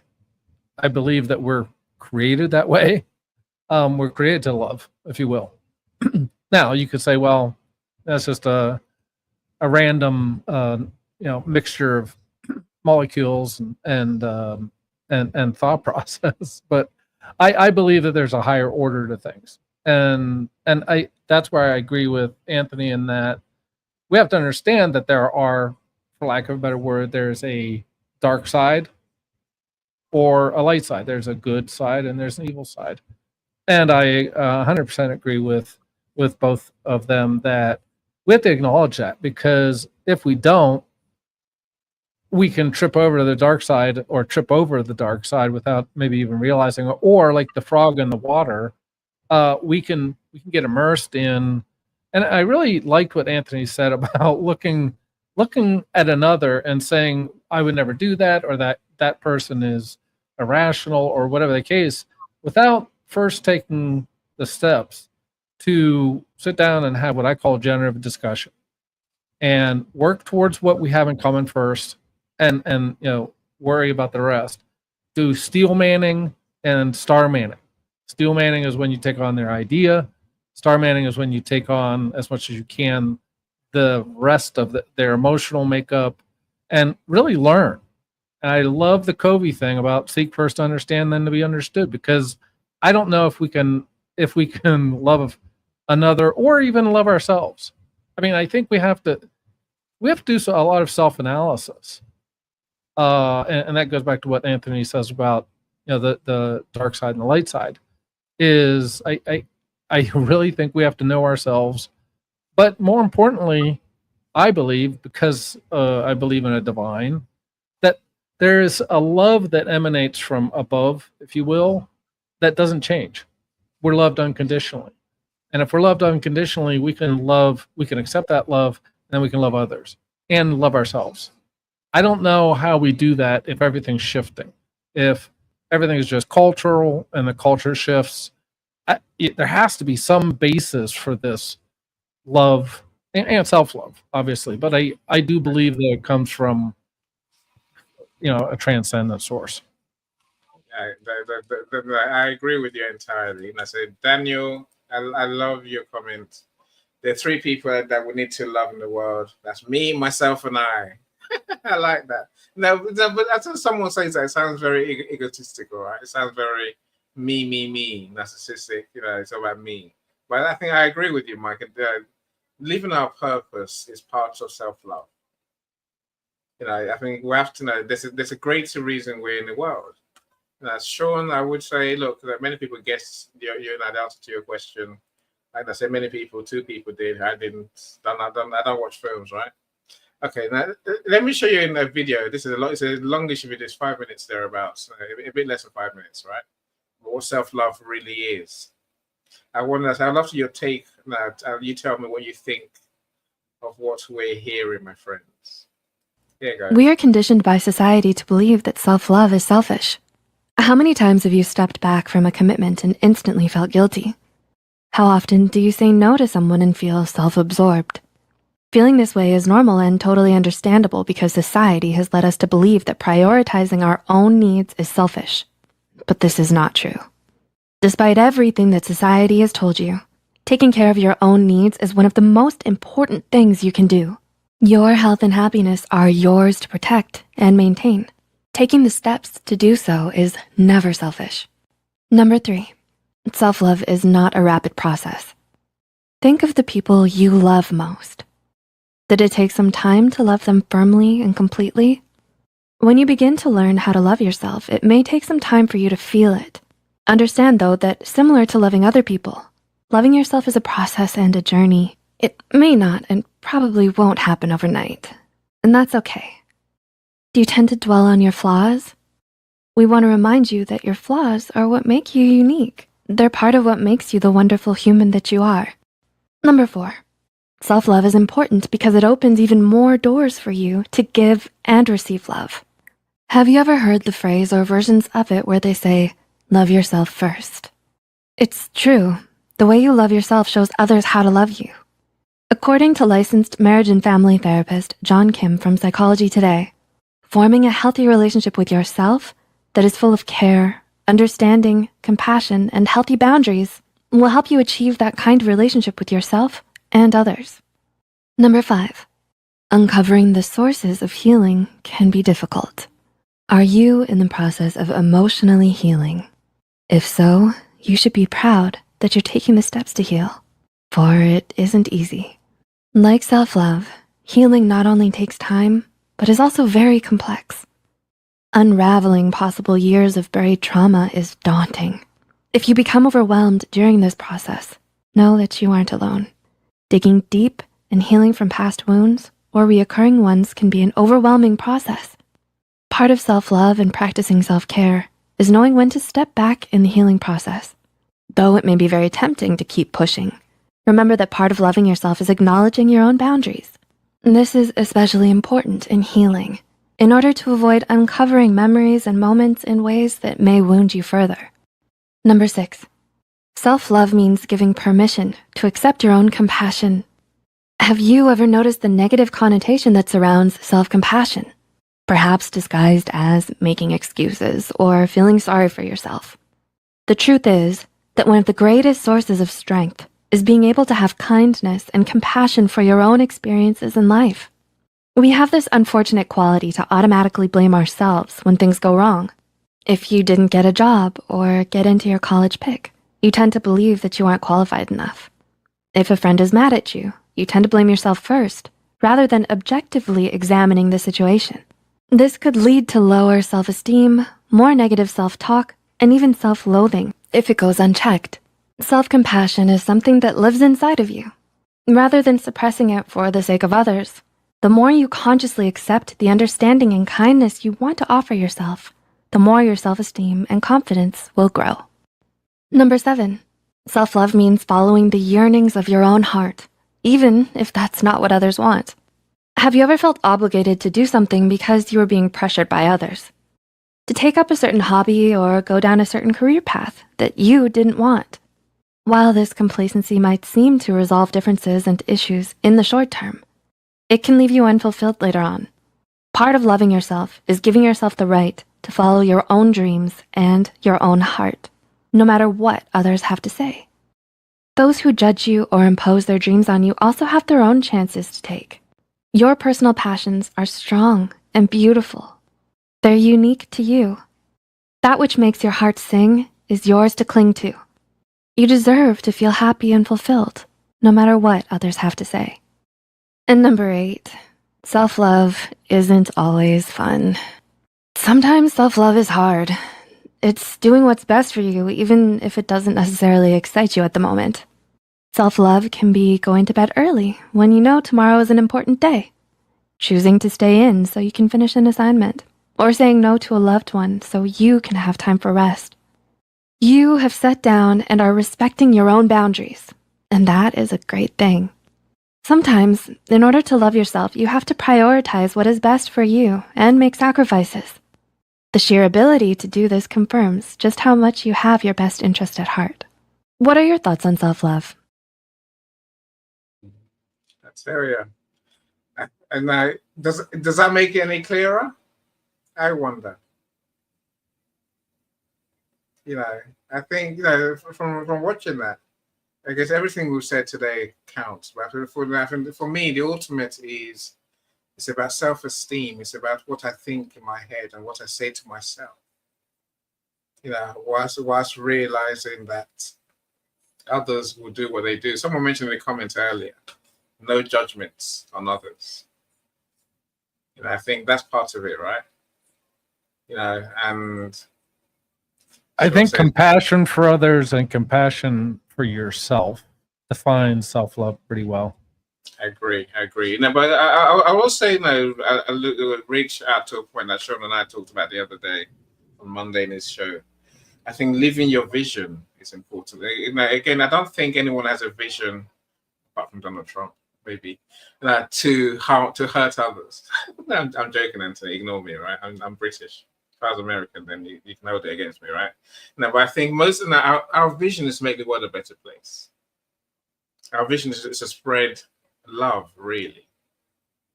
I believe that. Maybe I'm wrong, but I think, it's even as the video said, we can see self-love as selfish, but it's not selfish. Genuine self-love, it's about helping, living our joy and using our joy to help others. That's my take. Please, Anthony, go for it. If I could hit the other end of that, let's just assume you want to be selfish and you wanted to have as much as you could have for yourself. Well, you recognize right away that you don't want to do everything, but there's definitely things that you want to do or you like to do. Well, if I wanted to be as selfish for myself and get as much for myself as I could, then I want to make sure that everyone that's giving to me, or even that I'm taking from, in this case scenario, has more than they could ever have. Right? If I was a true selfish psychopath who just wanted to collect up all the gold I could, all the resources and everything, it would make sense to have it come from places that are full of resources of wealth, of knowledge, right? Even if it's something as simple as I want someone to build roads for me. I want the people building those roads to be the strongest, healthiest, happiest people that are there, the most invested. I want them to love what they do and wake up. It wouldn't even make any sense if I cared about myself to think I want to take everything from everyone so that way I can go and, make my own food, so that way I can go, or just have people who, are so distraught and have nothing for themselves that they're, it doesn't make any sense. So there's no scenario where we don't get further in life by making sure that we invest in others, because that's the biggest investment we can ever make in life. I agree. It is it is tempting to see the world as, for me to get, you have to lose. I don't think that's. I don't think that's. I think my version of self-love is there's abundance. I can live. I can get as much as I want because there's so much of it in the world, and me getting does not mean you not having. Of course, there can be contradictions, Anthony. I get it, right? I'm saying, if I'm late, I'm like, I'm late. Get over it. It might piss you off properly. Some people do get really pissed off, right? But I'm saying half the time I haven't killed anyone. And yes, I moved when I could move. So if I use Sean's show the other day as an example, I didn't leave the person waiting deliberately. I didn't do it to be mean, but I was doing what I was doing, and that's life, right? I don't know whether it's common for someone to be harmed by us looking out for ourselves and doing what's right for us. And I said, the day you don't turn up for work, yes, you're going to piss your employer off. Of course you are. You really are. I get it, but I don't know how to square that circle. The wise men on stage, if you have an answer, please feel free to share. Sean is always a wise one. Mike is another wise one. So do share with us.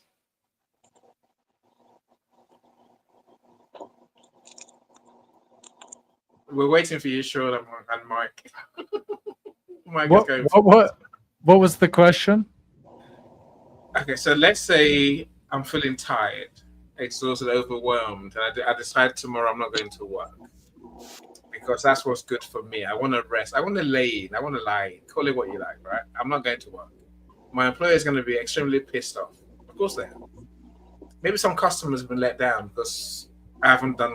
Are you with me? There's a knock-on effect, right? How do we square that circle? My self-love, my self-preservation, my needs that I'm meeting. If that conflicts with, we square the circle, Annie, by creating a job environment that is resilient.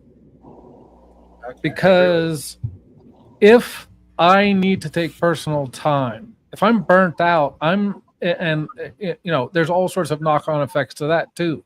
And really, depending on what we're doing, this could be very serious knock-on effects.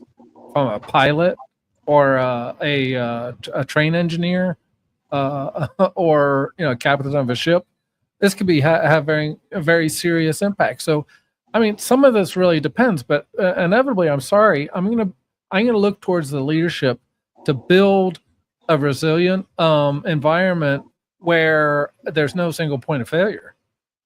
Because if there is, I think you really need to rethink how that works. Because what if I get hit by a bus? In cyber, one of the things that is confidentiality, integrity, and the A stands for availability. So if my job can't be done because I'm not available, that's not resilience. Yeah. That's not a good position.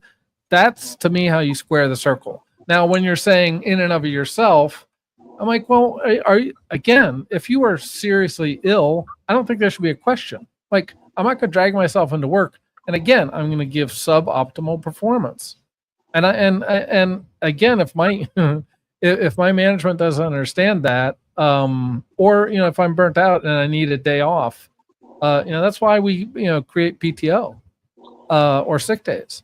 And I don't think it's realistic to expect 24/7, 365.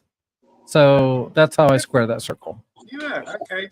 I'll accept that for sure. Anthony, I can see you died, Yeah, my friend. I would add on. I think the way that we do this too is through open, honest, and direct communication, right? If somebody comes in late, instead of being pissed off at them, hey, you can't do this anymore, this is unacceptable. No, explain to them, look, this is what this cost us. Like, you provide this value when you're here. This is what we lost. Now, if you do this again, if there's whatever, then you're going to be less valuable of a resource, and it's going to have effects on you as well. So instead of just, getting mad and saying, don't do that, look, this is what it's going to cost us. And because I have self-love, I have to think about how to protect myself from you being late or, not reliable in some whatever way. And I have to prepare myself for that, which means you'll have less influence or less whatever.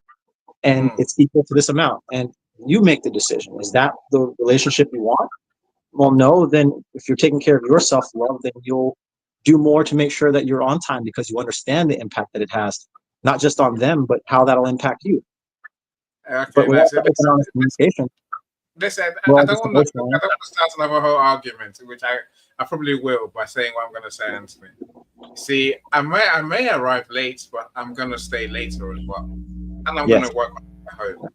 Now, judgment say, the days when we used to, and we'll still do it, I'm sure. Judge people based on apparent effort is what I call it, right? Because in the office, you can see them working, they're typing, they're doing something, right?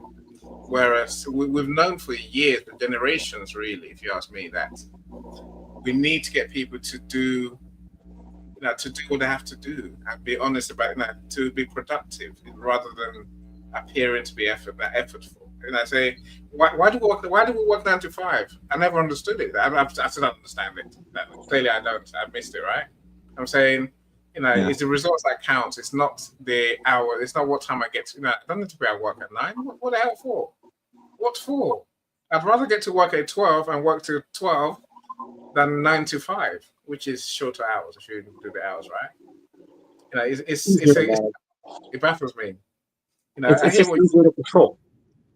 Like if you're the one guy, the CEO, and you got to delegate to the vice president or the president, and then they got to delegate down and down. It's easier if everyone's here at the same place, dressed up the exact same way at the same time, and then walking. I hear what you're saying. You don't need that anymore. That was back when you had to stop at the side of the road and use coins to call somebody.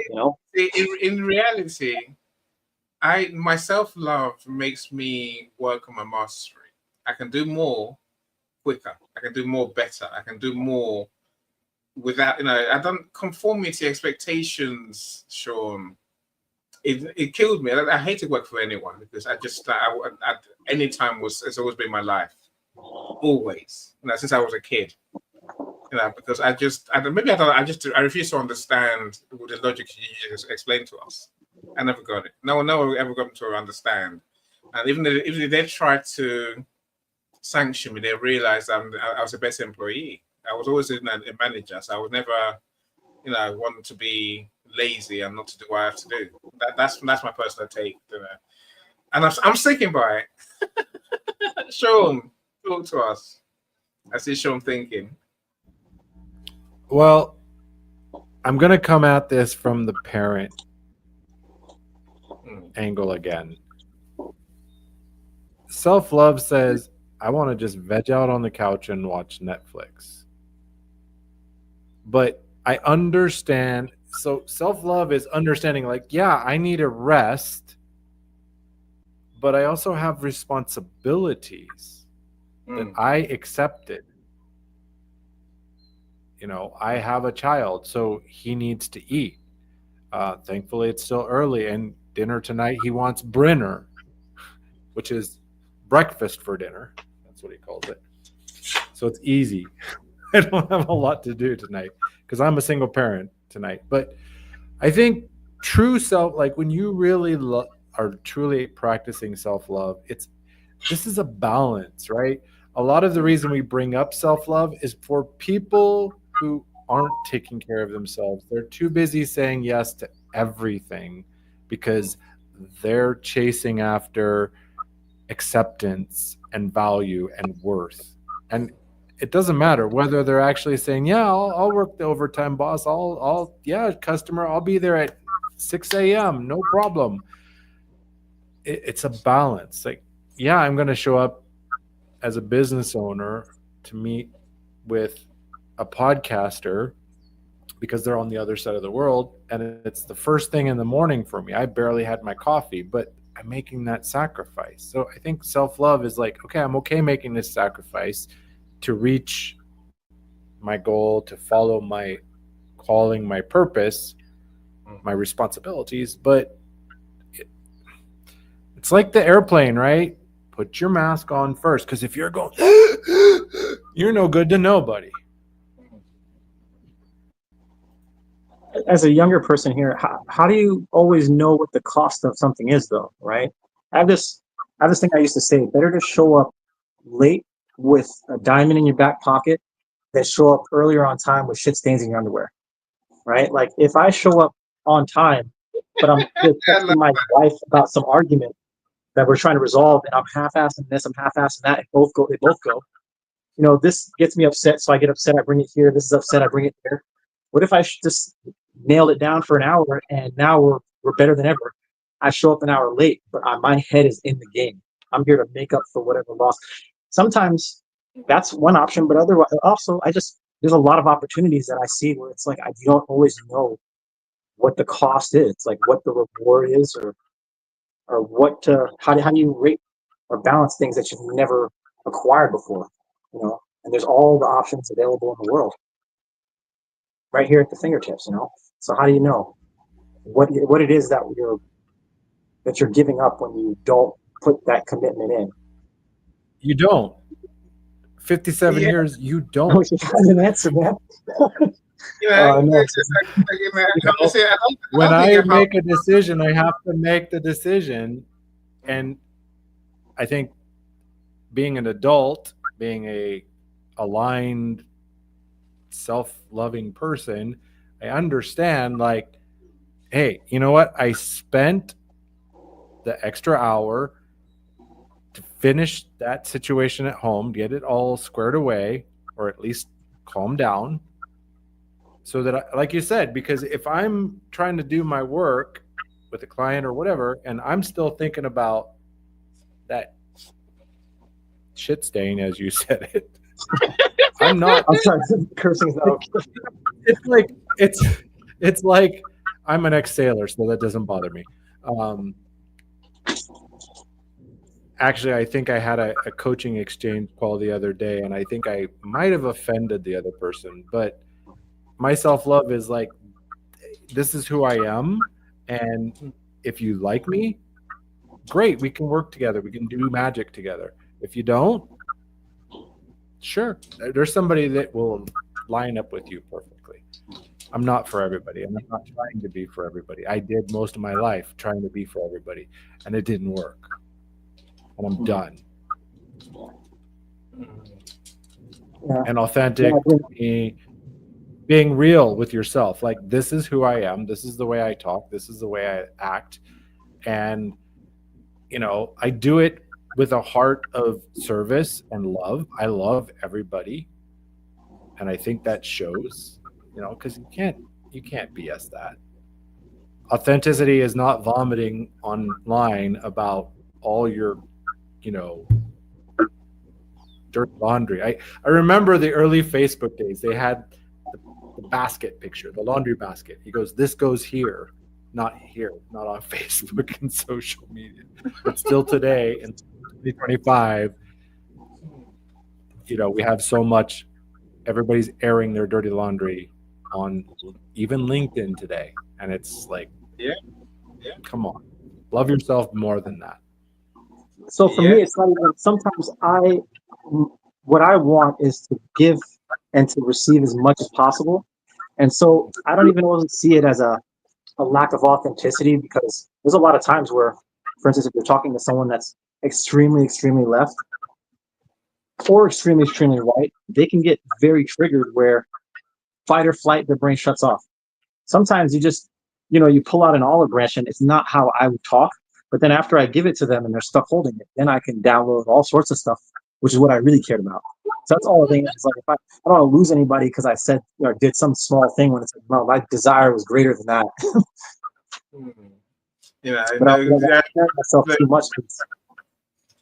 you know, it's look. I love it. I said, just find your happiness, find your peace. That's what this is about, really. You know, it's about not castigating ourselves, not being our own jailers, not not causing ourselves trauma unnecessarily.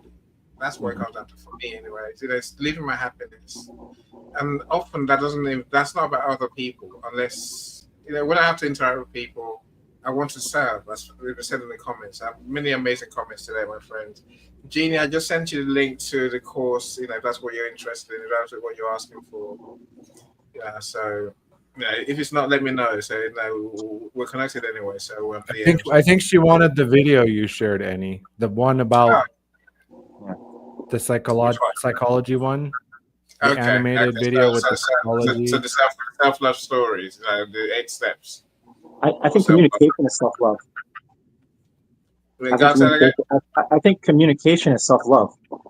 Saying what you have to say when you need to say it, maybe even especially saying the things you're afraid to say, but opening yourself up to people. When it comes to, again, the scenario we're talking about with being able to, basically the zero, what's it called? We're talking about the idea that if I get my win, then you don't get to win. I think most people agree that the most valuable resource that there is information. What you know is more important than anything. You can have all the money and resources, but if you don't know, and the one thing about what you know is that you can trade it, you can just give it away and you don't lose any of it. And then when you give it to them, they use it as a tool to get more information that they can then give to you. And so it's the one resource that it's unlimited. It can spread faster than anything, and it's the most valuable resource. And there's really no point in hiding ourselves. It's hard though, especially with the culture. It is. I think we'll make it hard. It doesn't need to be so hard. I think. I think zero-sum game we're talking about there, right? Nothing's a zero-sum game. It's rarely the case. Nothing is. Everything is. I love Mike's point earlier. You see, big companies create redundancy. They want they're people who are there who do nothing. They just waiting to pick up the slack. Availability called it, right? When a small business, those people don't exist because if I don't do it, if you don't do it, I'm paying you. I gotta do it myself. I'm cussing now. I'm like, you're fired. Self-love, yes. Gone wrong. Sorry, Mike. Sorry, Sean. Let me welcome Dr. Angela. Welcome, Dr. Angela. Love talking about love. We do. Go, Sean. Sorry. So I was going to say that part of the self-love is, and I kind of lost. What were you talking about before, Anthony? You were talking about self-love is looking to come to the best end of like I heard it in marriage counseling and stuff. Do you want to win her heart or do you want to win the argument? And I think when we're dealing with people, if we go in with a heart of love for ourselves and love for them, right? If I have a full cup and my cup does not have a leak, if I don't have self-love, my cup has a leak. So all that I pour in there is just going to fall out the bottom, and I'm not going to have anything to give anybody. Like my water cup is empty right now. But if I'm loving myself, my vessel is sound. So when it's full, it will naturally overflow onto others. And one of my favorite things that I've ever had to use, and I've used it several times in my life, let's just agree to disagree. Like, we don't need to carry this out. Let's both love ourselves. We don't need to carry this out. It's not serving either of us to prove that I'm right or you're right. What does it matter? There's no Let's win. let it go. There's no win. There's no. I worry that the agree to disagree becomes like this cop out sometimes, where people are so emotional that they just say, forget, let's just drop it. But it doesn't get dropped because I still feel what I feel. You still feel what you feel. So it's no, Anthony. No, I'm not saying all the time, but sometimes. I don't feel. I'm not bothered by anything. Well, not you. But like, for instance, the cup with the hole in the example, right? If someone sees me leaking, right, but for whatever reason, other people are pouring into me so much because my leak is also filling up another cup. For instance, other people have their issues and they see you as this, look at this person that's able to do all that. They see all the perfect Instagram type photos, but they don't see themselves or path to that level. They don't see how they can get there because they don't recognize that they are flawed just like you're flawed. And so I think just as much as you can open yourself up to the world is as much as you can just be comfortable with yourself, because how are you going to judge me for something I showed you? I gave you that. You can't hurt me with it. I let that be free. And while I do that at whatever level I'm at, others who are at a lesser level that are worried they don't have what it takes can recognize that we're not these perfect little thumbnail, perfectly edited video with the makeup and the filters that they think we are. We are all humans, and the CEO or the vice president or whatever fails at his position, other people in the company should know, not just because to judge him, but like maybe there's someone there that can learn and be like, you know what, I can pick up the slack on that. He was just going to talk about whatever, learn the speech, become a really good presenter. And maybe now they're spreading that person's message to 2 or 3 times as many people. And then if he ever falls out, you have that redundancy. But we can't do that until we're ready to expose ourselves, to walk around naked. You can't pickpocket a naked person. Everybody. Right, but as I shared earlier, Maya Angelou said, if someone who doesn't have self-love, I don't believe it if they say they love me. There's an African proverb that says, don't accept a shirt from a naked man or something like that. Okay. Like, watch out for the naked guy offering you his shirt, right? Yeah. Do as I say, not as I do.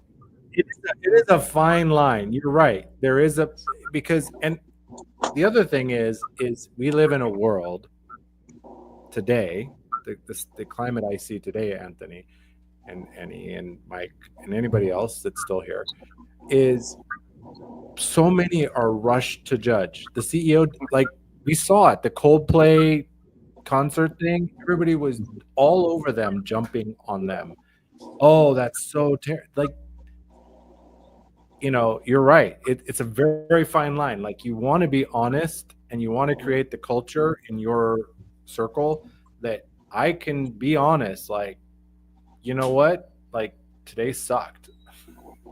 I haven't fed my kid and my wife's not here. I sent her away to a hotel to try and get her to grow her big girl panties a little bit and, stand up and be an adult and heal from some old stuff. But that's hard to do.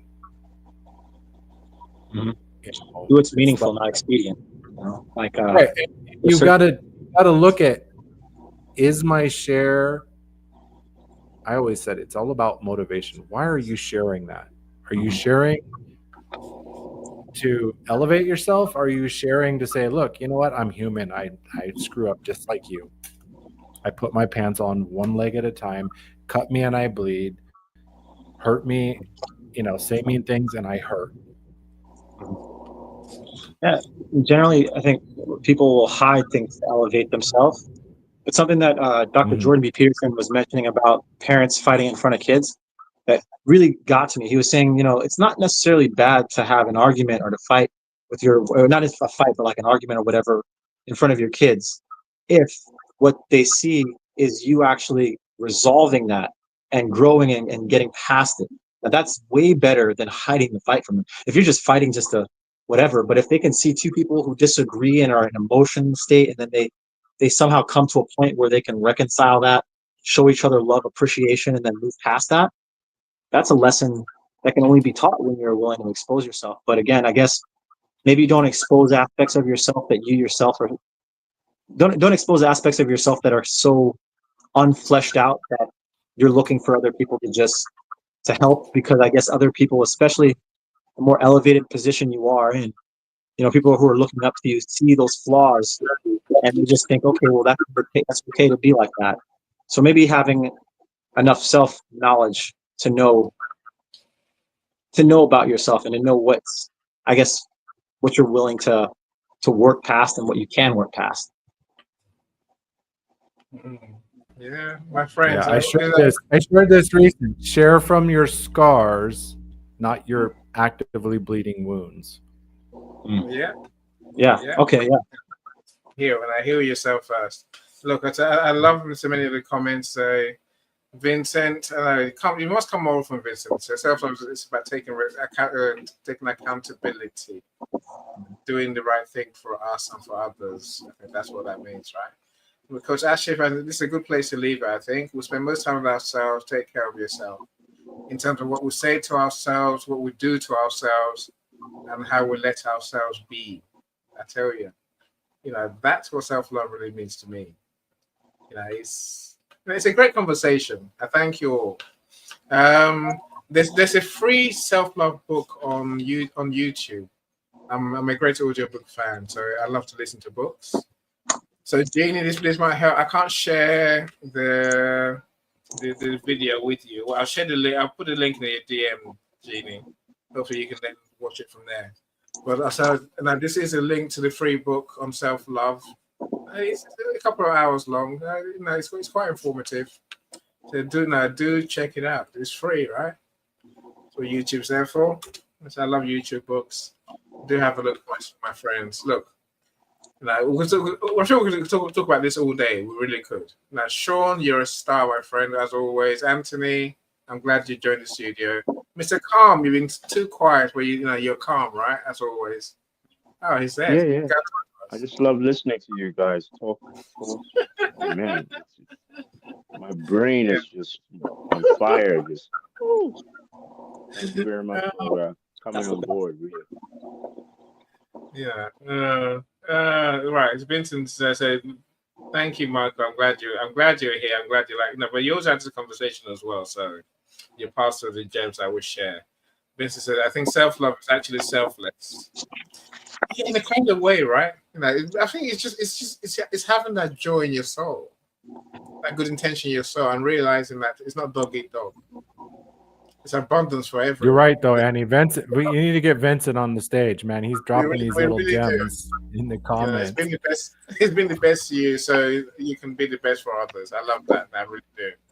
I say, Coach Ashley will say, taking care of yourself is the most important, the most powerful way to begin to take care of others. It is now. So, but now let's be mindful of what we say to ourselves and how we choose to be. And of course how we treat others as well. That all counts, right? Look, let me thank you, Sean, Anthony, Calms, all those who've been on stage. Too many to mention, Joni, so Mike. Thank you so much, everyone, and those who joined us as well. So Vincent for sure, because Ashif always a star. Kenny, why Kenny, not Kanye today, right? That's a good thing, I think.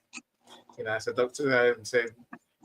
Again, Dr. Angela as well. Say, if you need to watch a replay, let me know. I send you my YouTube link. If you're watching on replay, even better. So like my channel, like Shawn Michael's channel as well. I don't know how he's going to share his YouTube channel. You can put it in chat. Otherwise, you're welcome to like my channel and comment on the video, like the video, and subscribe. Always. Yeah, subscribe to Annie.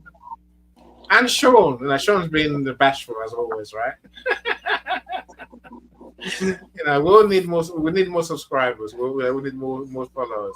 Joni, thank you for sharing the different types of love, all of them, in the comments. Eros, there's many other ones, right? So goodness me, I love all of you, my friends. Enjoy your evening. So Sean, go and feed your kid, please. I don't want your kid being taken off you, not today anyway, right? And I don't want your kid holding against us. He's been engrossed in his kids' YouTube, watching his favorite show. He's oblivious, but I'm gonna go feed him. you do that, my friend. Look, thank you so much. But I also agree. That comment. I want to comment too on that. Yeah, I think Anthony was sharing about it. Actually, the parents hiding their disagreements from the kids. That's kind of not you think they don't hear, they don't know. I'm a child of divorce. I knew it all. They do. I knew what was going on. They know. But as you shared, Anthony, if they see their parents working through it, even if it gets hard, that is going to impact them more than They know they can do it. hiding it from them. Yeah. Right. Yeah. We are the and That's a actually- leader in the workplace is the same thing. I just did an article on this, that as a leader in your home, a parent, a leader in your business, or a leader at work, people don't follow your rules, they model your behavior. Yeah. And a lot of times they're just a mirror of where we're making the mistakes. No, Right? So well If said, Lex. people won't be open with you, it's usually because they saw you rip somebody's head off over something, and they're like, I'm just going to keep my mouth shut. Yeah. It's true. And after this point about communication as well comes in there, right? Lexi, thank you so much. Lexi and I, our first room is on Friday. Do join us. We're going to talk about how to support people who have been sexually exploited, abused, and what's trafficked. That's what Inspire Light does. So do My join us dog. for sure. Thank you, So I everyone. gotta get my dog's freaking out. He wants to go outside. I'll let you go. Enjoy your evening, guys. Enjoy your evening, everyone. Thank you so much. So back in 2 weeks. Enjoy your evening for now, right? Bye, everyone. Bye, everyone. Every step forward is a new beat to your drama. She's success with Global.Media.com and celebrate it with or without champagne or rum. She's success with Global.Media.